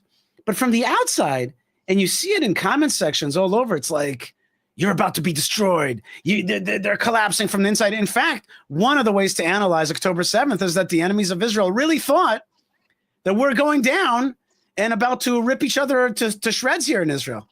So I just want you to give me a final comment on the distance between where part of the world thinks we are and where we really are. Because the energy within is incredible. The energy without is like, I've never seen such a wave of anti-Semitism. What do you think about that? So certainly, and that's why I love being here. But I will ask for forgiveness ahead from the Brazilians, but someone once told me that Israel and Brazil are mirror images of the gap between reality and the outside image. Someone said the outside image of Israel is terrible, but the reality is wonderful. And by the way, this is why generally delegations to Israel are one of the most effective, if not the most effective means of changing people's views of the country. And Brazil is a country with a lovely image abroad and the reality being very far from it. So those gaps exist. And you're right, at the end of the day, that's why I love being here, because here I do sense very much the sense of energy. I will even say you introduced all my various degrees. I've been in some of the most prestigious places in the world. I have never, ever been in such a concentration of ingenuity, energy, smarts as I've met in Israel. So despite going to study in places around the world and working there, I always come back here. Okay, very good. God bless you. Keep up the good fight out there, Dr. Einat Wilf, and we'll agree to disagree on some things, but that's not the main thing. The main thing is the love of Zionism, the great return, the effort to strengthen the Jewish state, and I like very much our agreement on the issue of more clarity through a sense of sovereignty. I like what you threw in. You just threw in this little, you flicked it in there, little comment that we're not about to go to a third exile. I think that what you're talking about is an essay in itself about Israeli psychology, about some kind of thought like, we might be out of here at any time. And I think that's a great point. I want to thank you so much for coming on today and really bless you for your continued good work. Thank you. God bless you, Dr. Einat Wilf.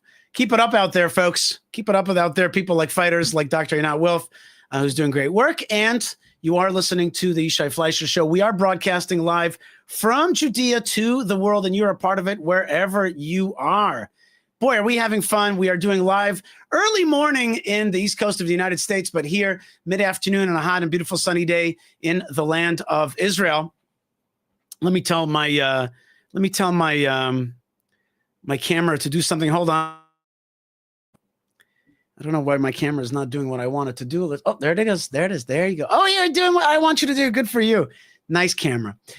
All right, folks, we have about a half an hour left on the show. And before we go on, first thing, let me remind you to like, subscribe, comment. But I want you to do it right now. I want you to like and subscribe right now. Because if you do, you will be helping that wave of digitality called the algorithm. I want you to help that algorithm. Help it do it. Algorithm, like you helping the wave today is like part of fighting for Israel. Help the algorithm find good stuff. Somebody said to me this great phrase. He was like, well, a lot of influencers, Israel hasn't penetrated their algorithm. No, Israel hasn't penetrated their feed. You got to penetrate the feed.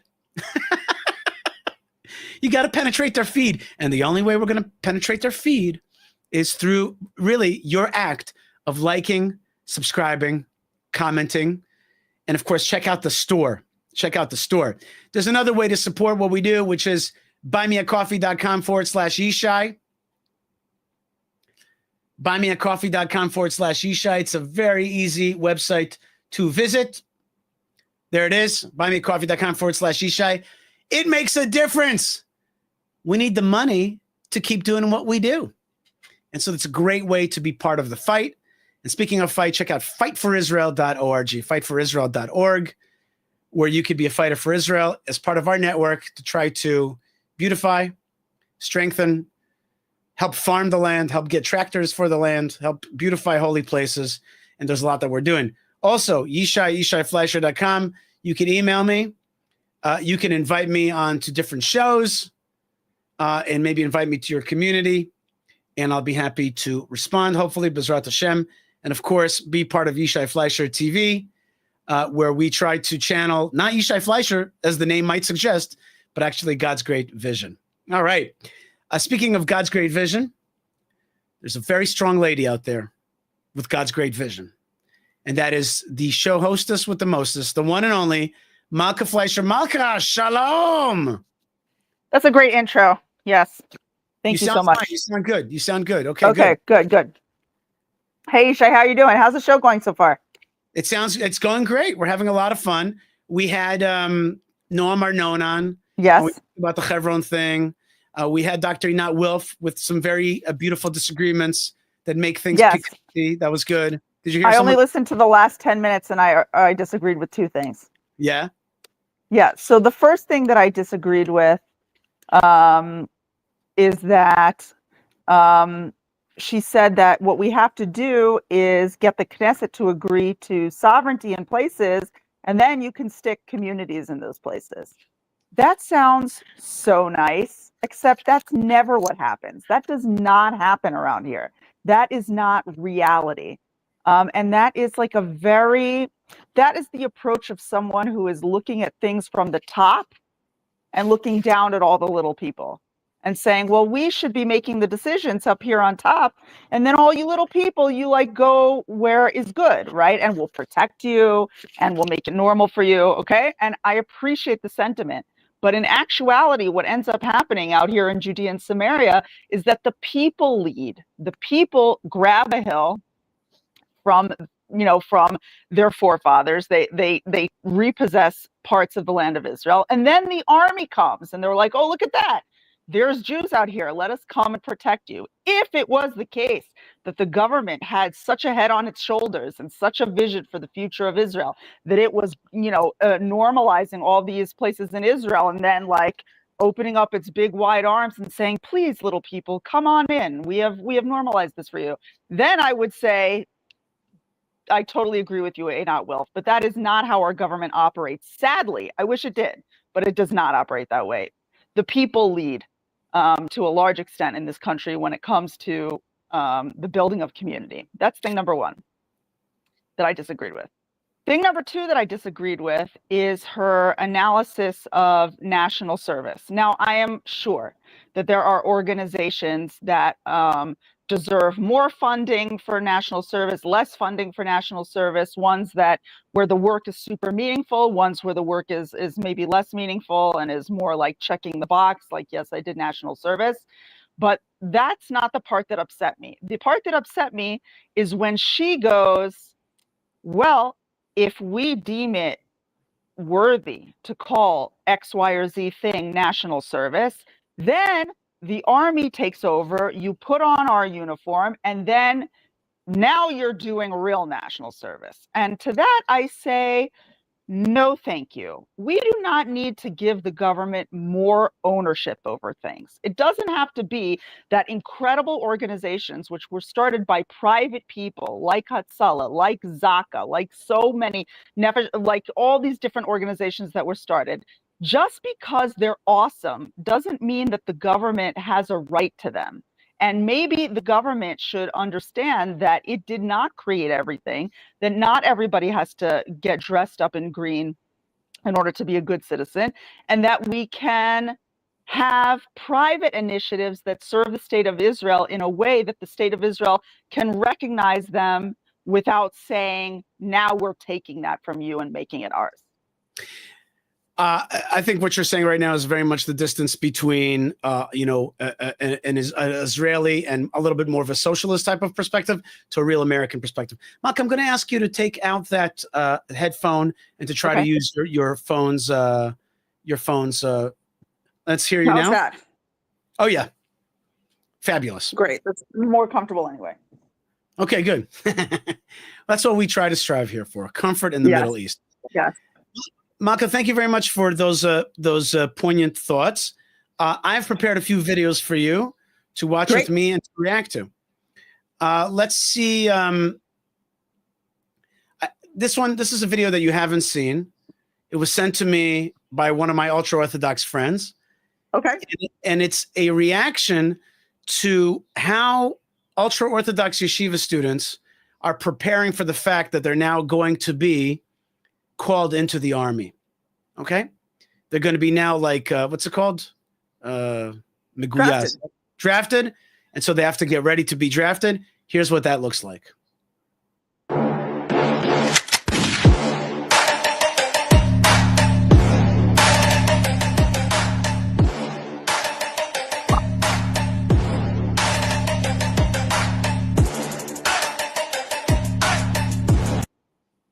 Okay, there you go. They are training hard right now. You like that? You like that? Yeah, I know a bunch of non-yeshiva students who cannot pull off that Stender press that guy was doing. So I'm feeling good about those new recruits. That's good. Good for Israel. Okay, let's keep going, Maka. I'm glad about that one. Let's see how is Israel rich? This is a video about how Israel is rich. Insanely rich when it's always at war. Israel should be the poorest country on earth. It has no oil, no water, and enemies on every border. Yet, it's richer per capita than most of Europe. Back in 1984, Israel was completely broke. Inflation reached a catastrophic 445% that year. The national currency became toilet paper. Citizens literally refused to touch Israeli money. Everyone used American dollars for basic transactions. The government was printing money to stay alive. Then, something remarkable happened. In 1985, Israel created a new shekel. A strict 5-point economic plan took effect immediately. Stability returned for the first time in decades. But the real breakthrough followed in the 1990s. 1 million Soviet engineers fled to Israel. These were some of the world's smartest people. The government created a genius investment plan. Private investors funded startups with their own cash. Israel gave them massive tax breaks in return. The country pumped billions into tech without spending anything. Tel Aviv became known as Silicon Wadi. Israeli companies build everything from computer chips to defense systems. Tourism brings billions every year, even during conflicts. 4 million tourists visit annually. That is nearly 1 visitor for every 2 citizens. but tourism only makes up about 2% of GDP. The real money comes from high-tech exports. Israel spends more on research than most developed countries. The country turned its water scarcity into a strength. It became a water superpower. It sells conservation technology to drought-stricken places like California. Constant disaster creates constant economic urgency. Today, Israel's economy is the 25th largest in the world. But there is a dark secret behind this miracle. What happens when war becomes your business model? Yeah, I don't understand that last part so much. That's the end? That's what I had. That's what somebody sent me. Yeah, that's what somebody sent me, which is, I don't know how it ends. That's the version that I got. I think it's the video said it already beforehand, which is like, constant challenges, help Israel innovate.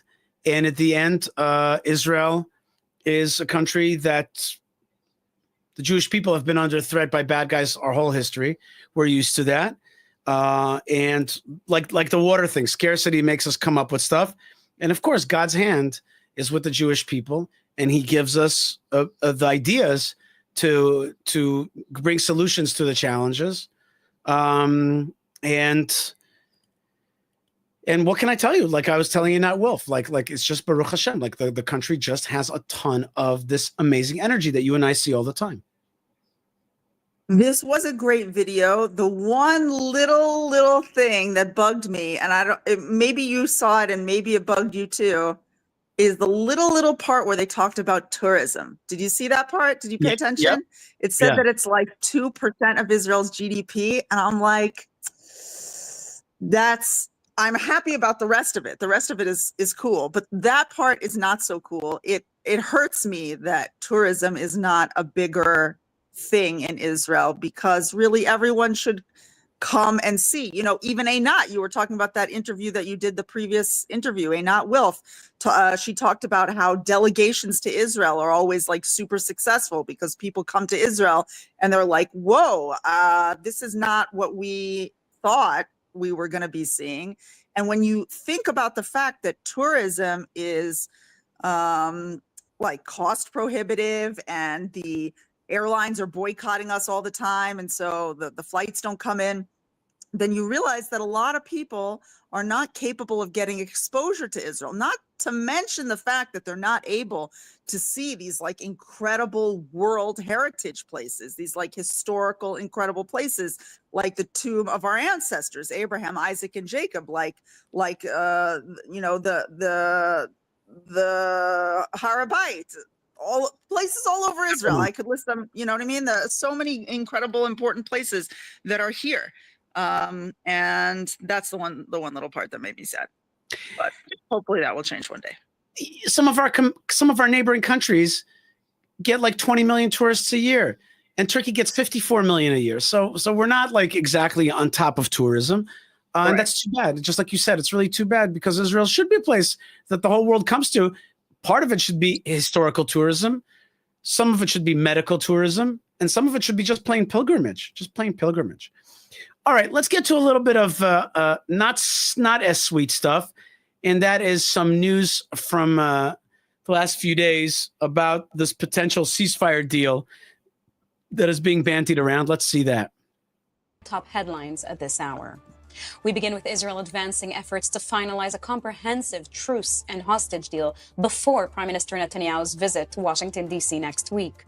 The plan, if reached, would include a full ceasefire in Gaza and the return of all 50 remaining hostages, both living and deceased. Reports say Netanyahu is now open to this framework for the first time ahead of his meeting with President Donald Trump. Hamas is expected to respond to the proposal today, though finalizing the deal could still take time. Key issues remain on the table, including the release of Palestinian prisoners, the phased withdrawal of IDF forces from Gaza, and the flow of humanitarian aid. Netanyahu stated, listen to those three things, right? The release of so-called Palestinian prisoners. They don't mean the release of prisoners. They mean the release of terrorists. Criminals. Opening the jails and letting out the criminals. The murderers. They're not criminals. They're murderers. They're anti-Jewish, Israel-hating, jihad neo-Nazis. Hello. Jew killers. Right. So that's one. Two is how much land will Hamas control? Hello. Are we living in some kind of like, are we confused here? Hamas still let's not even talk about how much it will control. We had like 2 goals in this war. 1, get back the hostages, not necessarily in this order either. 1, get back the hostages. 2, destroy Hamas. Right. So when we negotiate with I don't think one of the them, war what we're goals. I saying don't think is one of the we're war going goals. to keep. Go ahead. What was Sorry. that? Go ahead. When we negotiate with Hamas, what we're saying is we recognize you, Hamas, and we need you around to talk to, and we're going to talk to you, and we're going to meet somewhere in the middle. How can you meet somewhere in the middle with a terror organization that you swore that you would destroy and that you sent tens upon tens of thousands of Jewish men and women out into battle for months to defeat? How can you do that? How can we say, that we can find a middle ground with these people? The point was to destroy them. The part was to create a new era. The point was to ensure, not to say a lot of words, to ensure through actions that nothing like October 7th could ever happen again. And when we make a deal like this, what we're saying is we leave the door open to something like this happening again. That's right. You're supposed to give them, certainly part of the war goals was not to release thousands of bloody murderers. And I mean bloody in the literal sense, not in the British sense.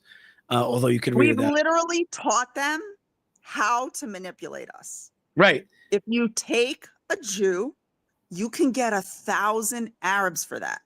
No, 1,000 jihadis. Right. 1,000 Jew killers Right. can be like just brought back into gameplay. And it's like, at what point do we teach them something different?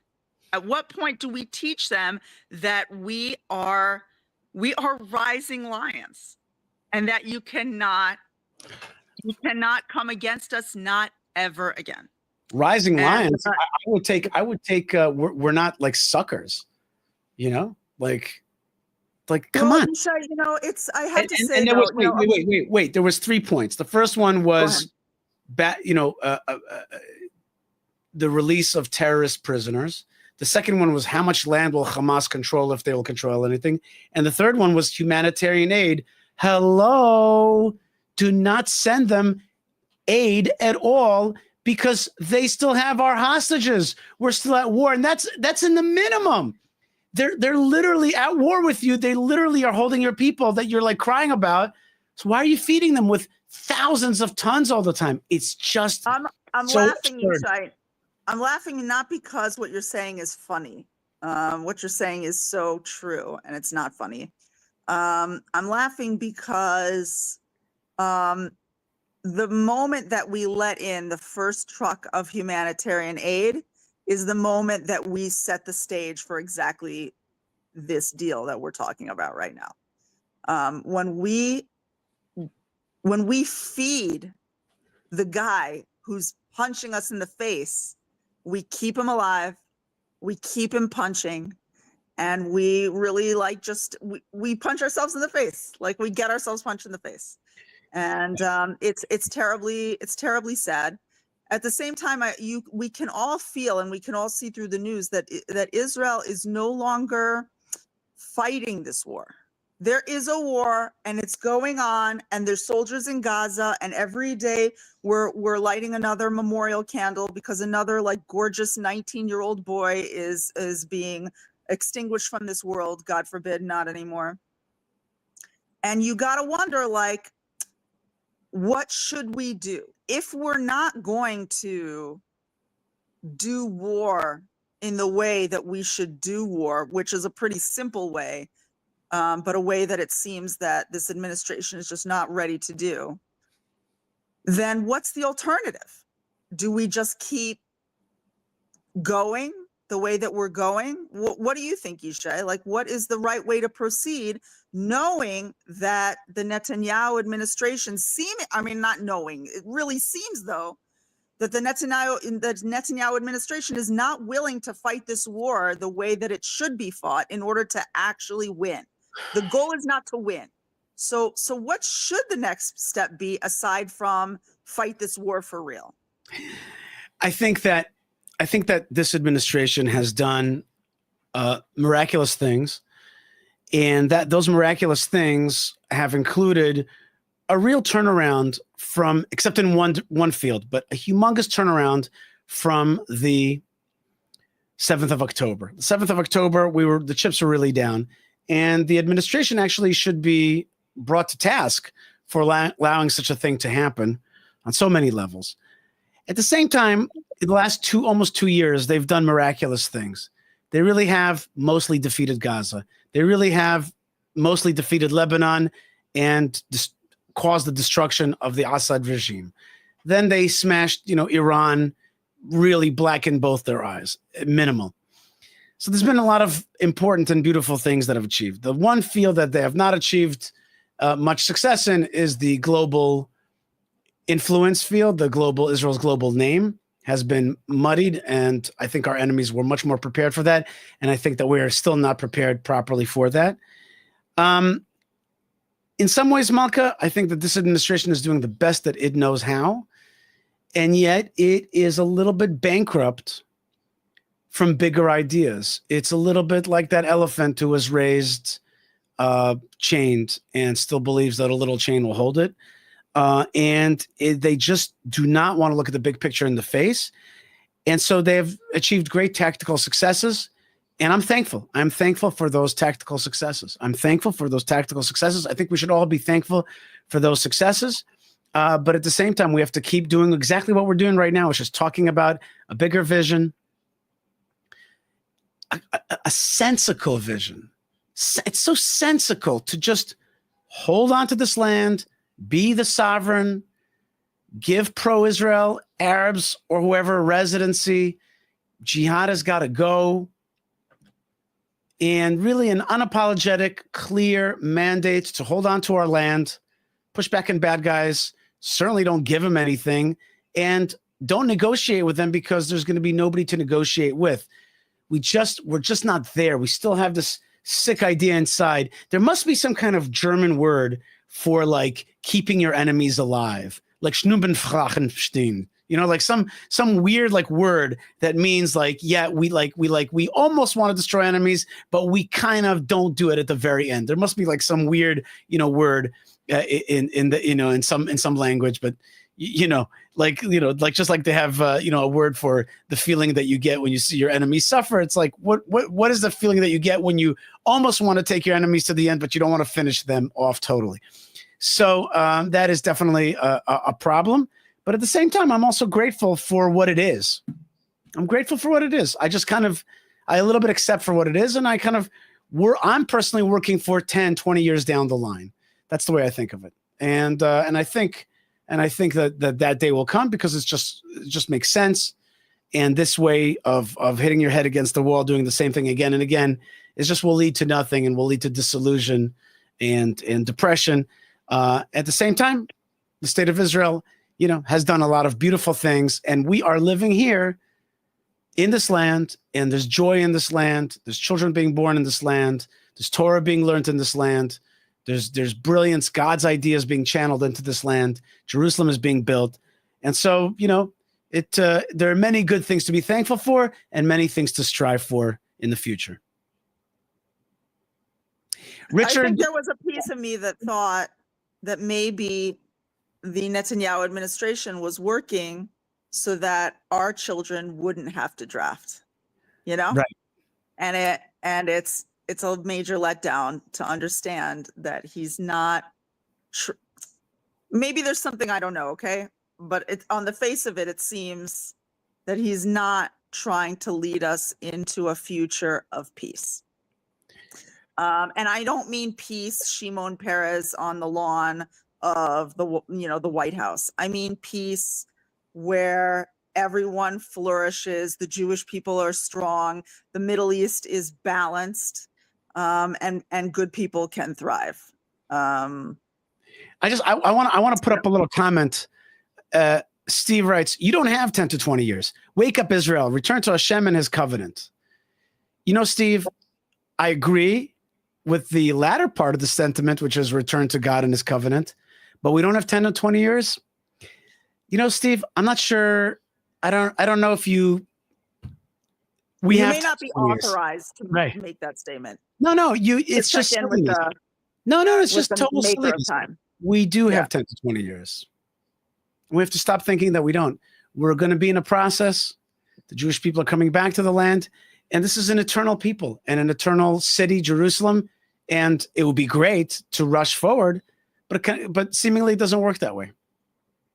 Okay, let's finish off this news flash, Malka, and see what the news flash has to say to us. That when the war ends, the hostages will come home and Hamas will be gone. Let's take a listen. לא יהיה חמאס. I'm telling you, there won't be a Hamas. לא יהיה חמאסטן, לא חוזרים לזה. הדבר הזה נגמר. אנחנו נשחרר את כל חטופינו ואנחנו נכריע את החמאס. Okay, we will destroy the Hamas and free all of our hostages, says Prime Minister Netanyahu. לא יהיה. לא יהיה. לא באמת, איך אפשר להגיד את זה? זה שתי מטרות נוגדות. איזה שטויות. איזה שטויות. זה עובד ביחד, אנחנו נשלים את זה ביחד. בניגוד למה שאומרים, לא יכול, אי אפשר לעקור, אי אפשר אנחנו נחסל אותם עד יסוד. We're going to utterly destroy them. Good? You heard it here Okay, first. but wait a second, Yishai. You know, these are like word mathematicians. Okay, I want to know if what he means is we are going to destroy, you know, Hamas with a little TM on the top, like trademark Hamas, the Hamas Corporation, and bring in something else like the Palestinian Authority, like Fatah, which is essentially Hamas with more, you know, patience, basically. Or is what he means, we are going to eradicate the threat to the Jewish people here in the land of Israel? That's what I want to know. Is it, are we like changing t-shirts? Like we're not going to wear the Hamas t-shirt anymore. We're going to wear the Fatah t-shirt. Or are we talking about like a new dawn? That's what I want to know. Good question. But I think at the end, I think that half measures will just not work. They'll just not work. They're just going to yield nothing. And if you think that like you need those half measures so that you can guarantee other values, like what the international community will say, or give everybody democratic rights, you're missing the point. You're just missing the point, and you're going back into the same, you know, it's like taking a shirt that has a definite stain that's not coming out and throwing it again into laundry and again into laundry and spraying it again into laundry. It's not coming out. It's not going to work this way. It's not going to work this way. And the logical and simple thing to do is hold on to the land, give decent people decencies, give bad people a taste of their own medicine. Okay, let's finish this off, this bit. Furthermore, for the first time since they were abducted on October 7th, video footage has emerged of two Israeli hostages, Bar Kuperstein and Maxim Herkin, held in Gaza for 636 days. In the harrowing clip, the men say, "We are dying here with a pulse. We don't feel human." Their families authorized the video's release as a public outcry against any partial hostage deal. Now is not the time for cruel selections, the families said. That's right. Now is not the time for cruel selections. Now is time to stop feeding the bad guys, to attack Gaza, to try to rescue as many people as possible, to weaken them by not feeding them, the bad guys. And while our hostages are not eating, we should be feeding Hamas. It's absurd. It's really an absurd way of doing things. And again, something so important, which is if we do everything for the hostages, we'll be teaching Hamas and other organizations that will rise up to do it over and over again. And that is something that we cannot do as a responsible country for the next generation, for our children. Okay, Malka, let's see one more video. Let's have a little bit of fun here. Let's see. Okay, good. I don't know. Do I have anything fun here? Well, I have this video. I think I showed it to you. I think I showed it to you. I think I showed it to you last week, maybe. But people asked me to play it again. It's an AI Perfect. video. Let's do it. All right, here we go. It's screwed. Hold on. I forgot. You gotta. Hamas is considering a ceasefire. No, hold on. Let's do this right. Here we go. It's screwed.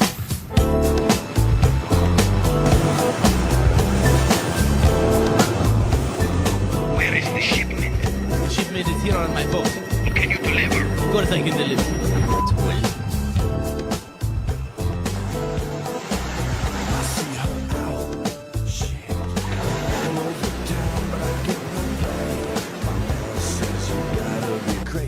Nice boat. I talk of things that might be to her in a voice that makes a pulse rush. Yeah, I can tell.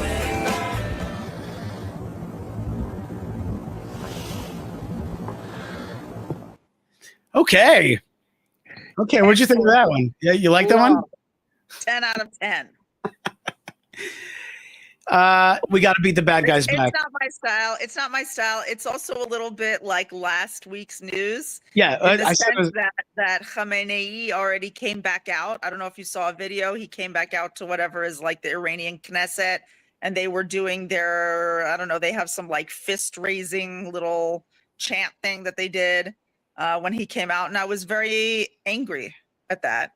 That he managed to survive this war and come out and be a hero. I don't know if he's a national hero, but he's definitely a hero amongst some people in Iran, some factions in Iran. Here's who he's a hero for. You send me this video. Here's who he's a hero for. Here we go. Martyrdom is a hugely important concept here in the Islamic Republic of Iran. We're currently at an event where hundreds of women hold their babies into the air to show that they're willing to offer their children as martyrs for God and for Imam Hussein. All of that goes back to the legendary Battle of Karbala, where Imam Hussein held his baby into the air, asking the enemy that was besieging Karbala to give the baby water, and instead the enemy killed the baby. Now, there's nothing more glorious here than dying as a martyr. And of course, right now, that concept takes on an even more important meaning as Iran is involved in this massive struggle with Israel and the United States. We want to show them we are not scared of anything, she says, and will support our state until they are destroyed. And she says they need to know that Imam Hussein is our everything, and we should sacrifice our lives for Imam Hussein. This is a symbol saluting Imam Hussein, she says, who's the leader of all the oppressed who stand against oppressors and don't submit. And just to show how big this is in Iran right now, the crowd here was chanting "Death to America, death to Israel," and there was even a children's choir that was singing songs as videos were shown of Iran's missile program in action, and of course also when the Trump administration carried out those strikes against Iranian nuclear installations. In total, right now, as this conflict is taking place, all of this extremely important to the folks here. That is disgusting. That is disgusting. That's a death cult. You know, we say it, and it feels that the words fall on deaf ears. That the words fall on deaf ears. That people are just not absorbing how literally true those words are. It is a death cult. They will sacrifice themselves. They will sacrifice you. They will sacrifice whatever they got to sacrifice. That one with the child with the wings on his back, the angel wings. I mean, we should not have stopped our fight against Iran. We should have taken them down further. You know, who knows what the future will bring. Even though all the current events may continue to frustrate, we here, the Jewish people in the land of Israel, continue to grow, as you said, Yishai, cranes and pregnant women, growing, building our communities, sending our kids to camp, not to death cult ceremonies, but raising them up as best as we possibly can in the healthiest way that we possibly can, given our circumstances. And, you know, Am Yisrael Chai. We continue on forward, and only Hashem knows where we're headed. Luckily, we know the end of the story. Thank God. We just don't know exactly what it will take in order for us to get there.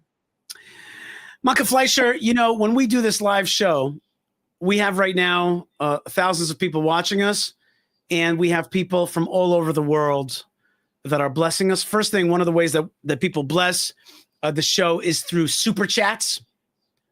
And let's put up some of those super chats of people donating to the cause and fighting for truth out there. Let's see some of those super chats that have come in from all over the world. We'll see those in just a minute. And there's definitely, there's one. Rich DeBusk writes, Yishai, your voice is helping Israel realize the power it has right now. Declare sovereignty, support from a U.S. Christian. And I would just only send in that, Yishai, your voice is helping Israel realize the power that Hashem has given it now. God has given us a great power. So thank you very much for your support and your super chat. There was another super chat also that I wanted to show. I completely agree with you, Malka. We should have kept going with Iran. Am Yisrael Chai, Shavua Tov, a happy new week, Malka. By the way, I want to remind people that are chatting with us that this is a Jewish Orthodox venue and show. And if you want to do missionizing of any kind, including Christian, this is not the forum for it. I have respect for my Christian brothers and sisters, and I have a respect for that faith, but this is not the home for that.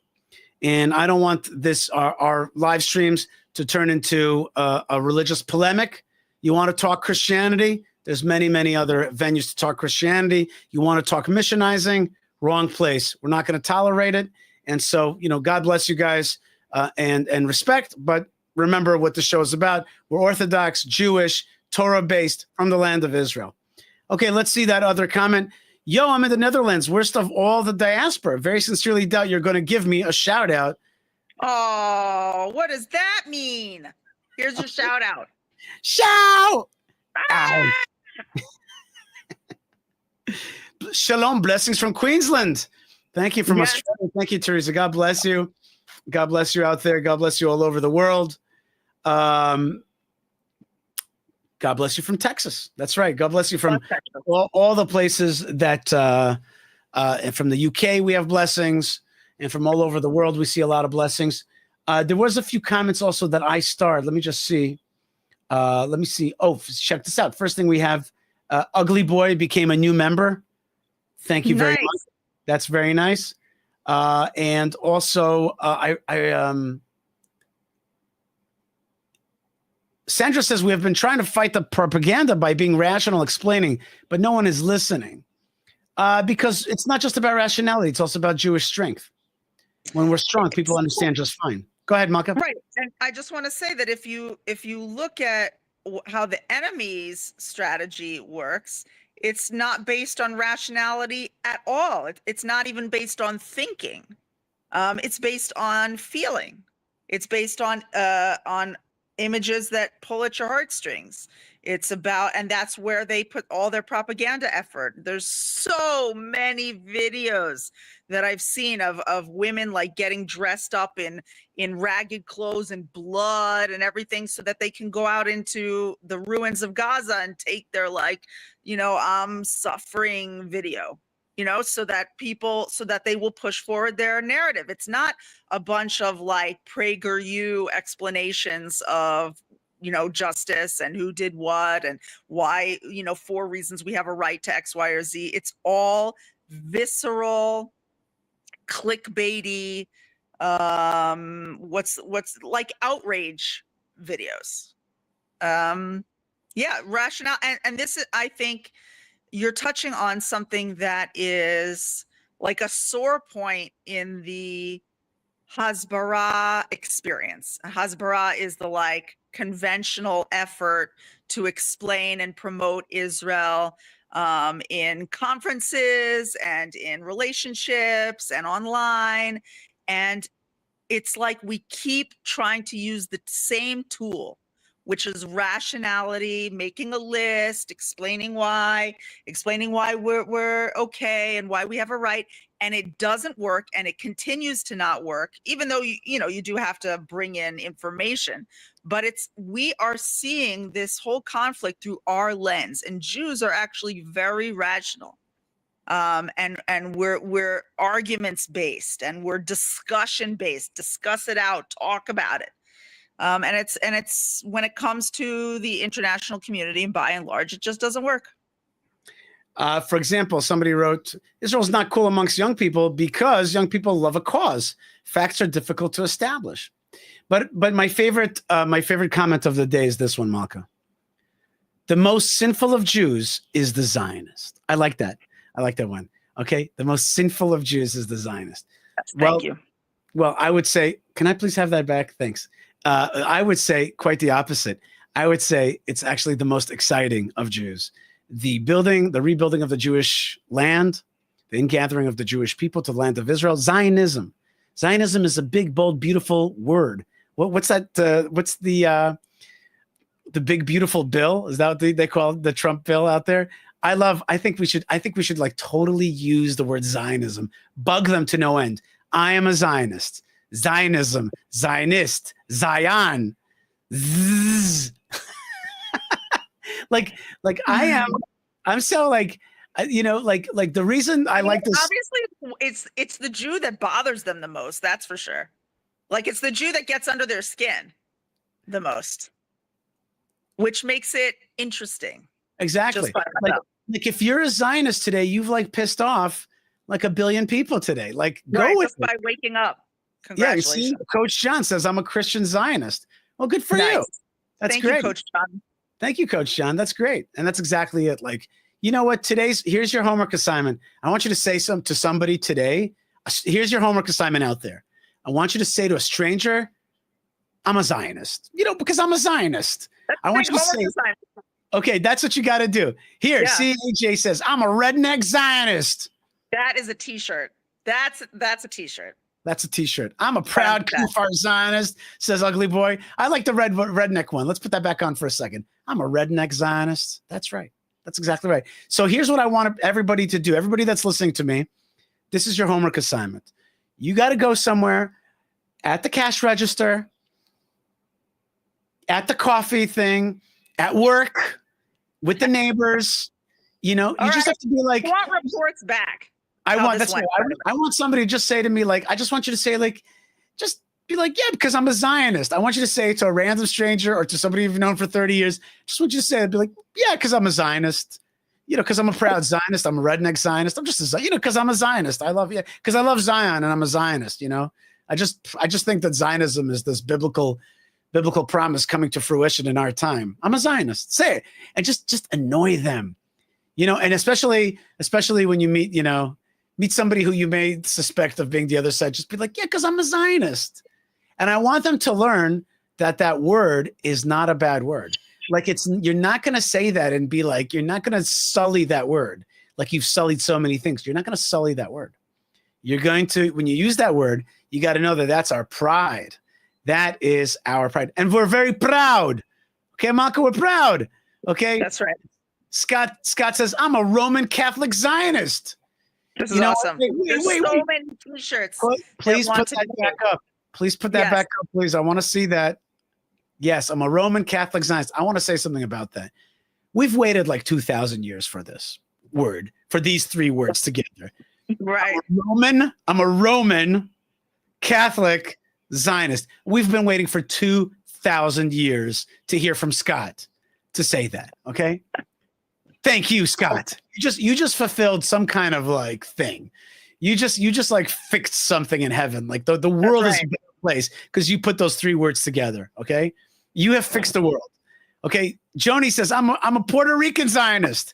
Thank you, Joni. There's a lot of great Zionists out there. That's right. That's right. Maka, they need a t-shirt.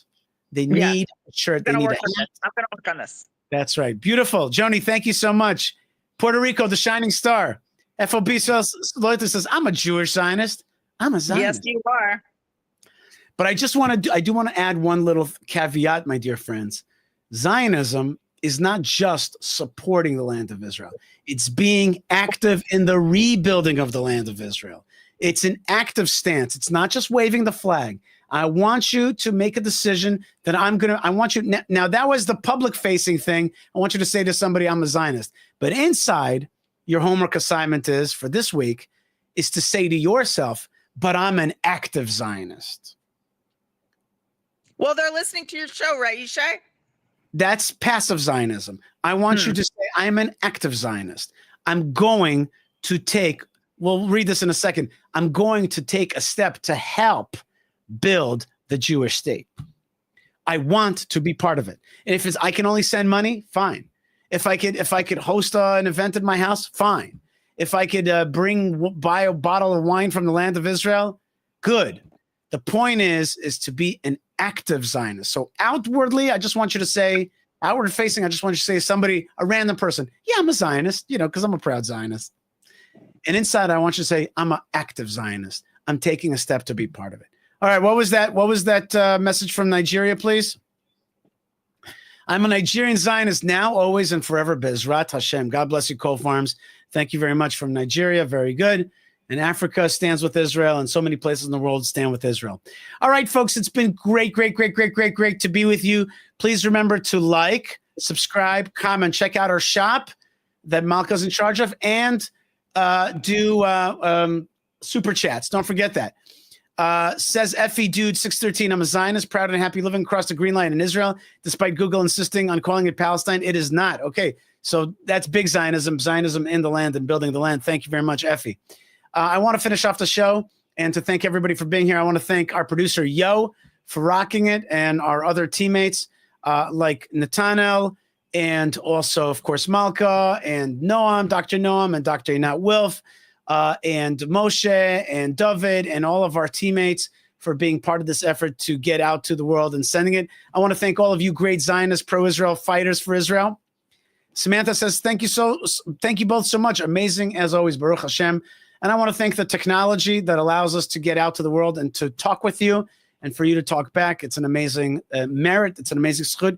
And let's just take a second to thank Hashem, to thank him for this opportunity to bring out the light of Zion, and to also ask Hashem to protect our soldiers. Hashem, please bring back our hostages. Hashem, please defeat our enemies utterly, not partially. Erase them from this world. Help us erase Amalek, to destroy them utterly, and not to forget that that is the commandment, not to destroy them partially or tactically, but to finish them up totally, and to vanquish, beautiful word, vanquish our enemies in toto.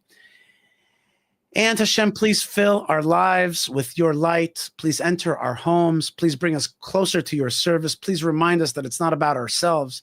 It's about your dream and your vision, and that we're your servants and that we're your emissaries, and to see you in every leaf dropping and every ant moving and everything that we do in our lives to reflect your light, to be better people, to be closer to your Torah, to bring more morality and goodness to this world, to push back the energies of death and darkness and the death cults of this world, to beat them back, to bring your light into this world, and to really bring your presence into this world through what you've told us, which is the way to do it, is through your city, Jerusalem, and your third temple in Yerushalayim, King David's temple in our time.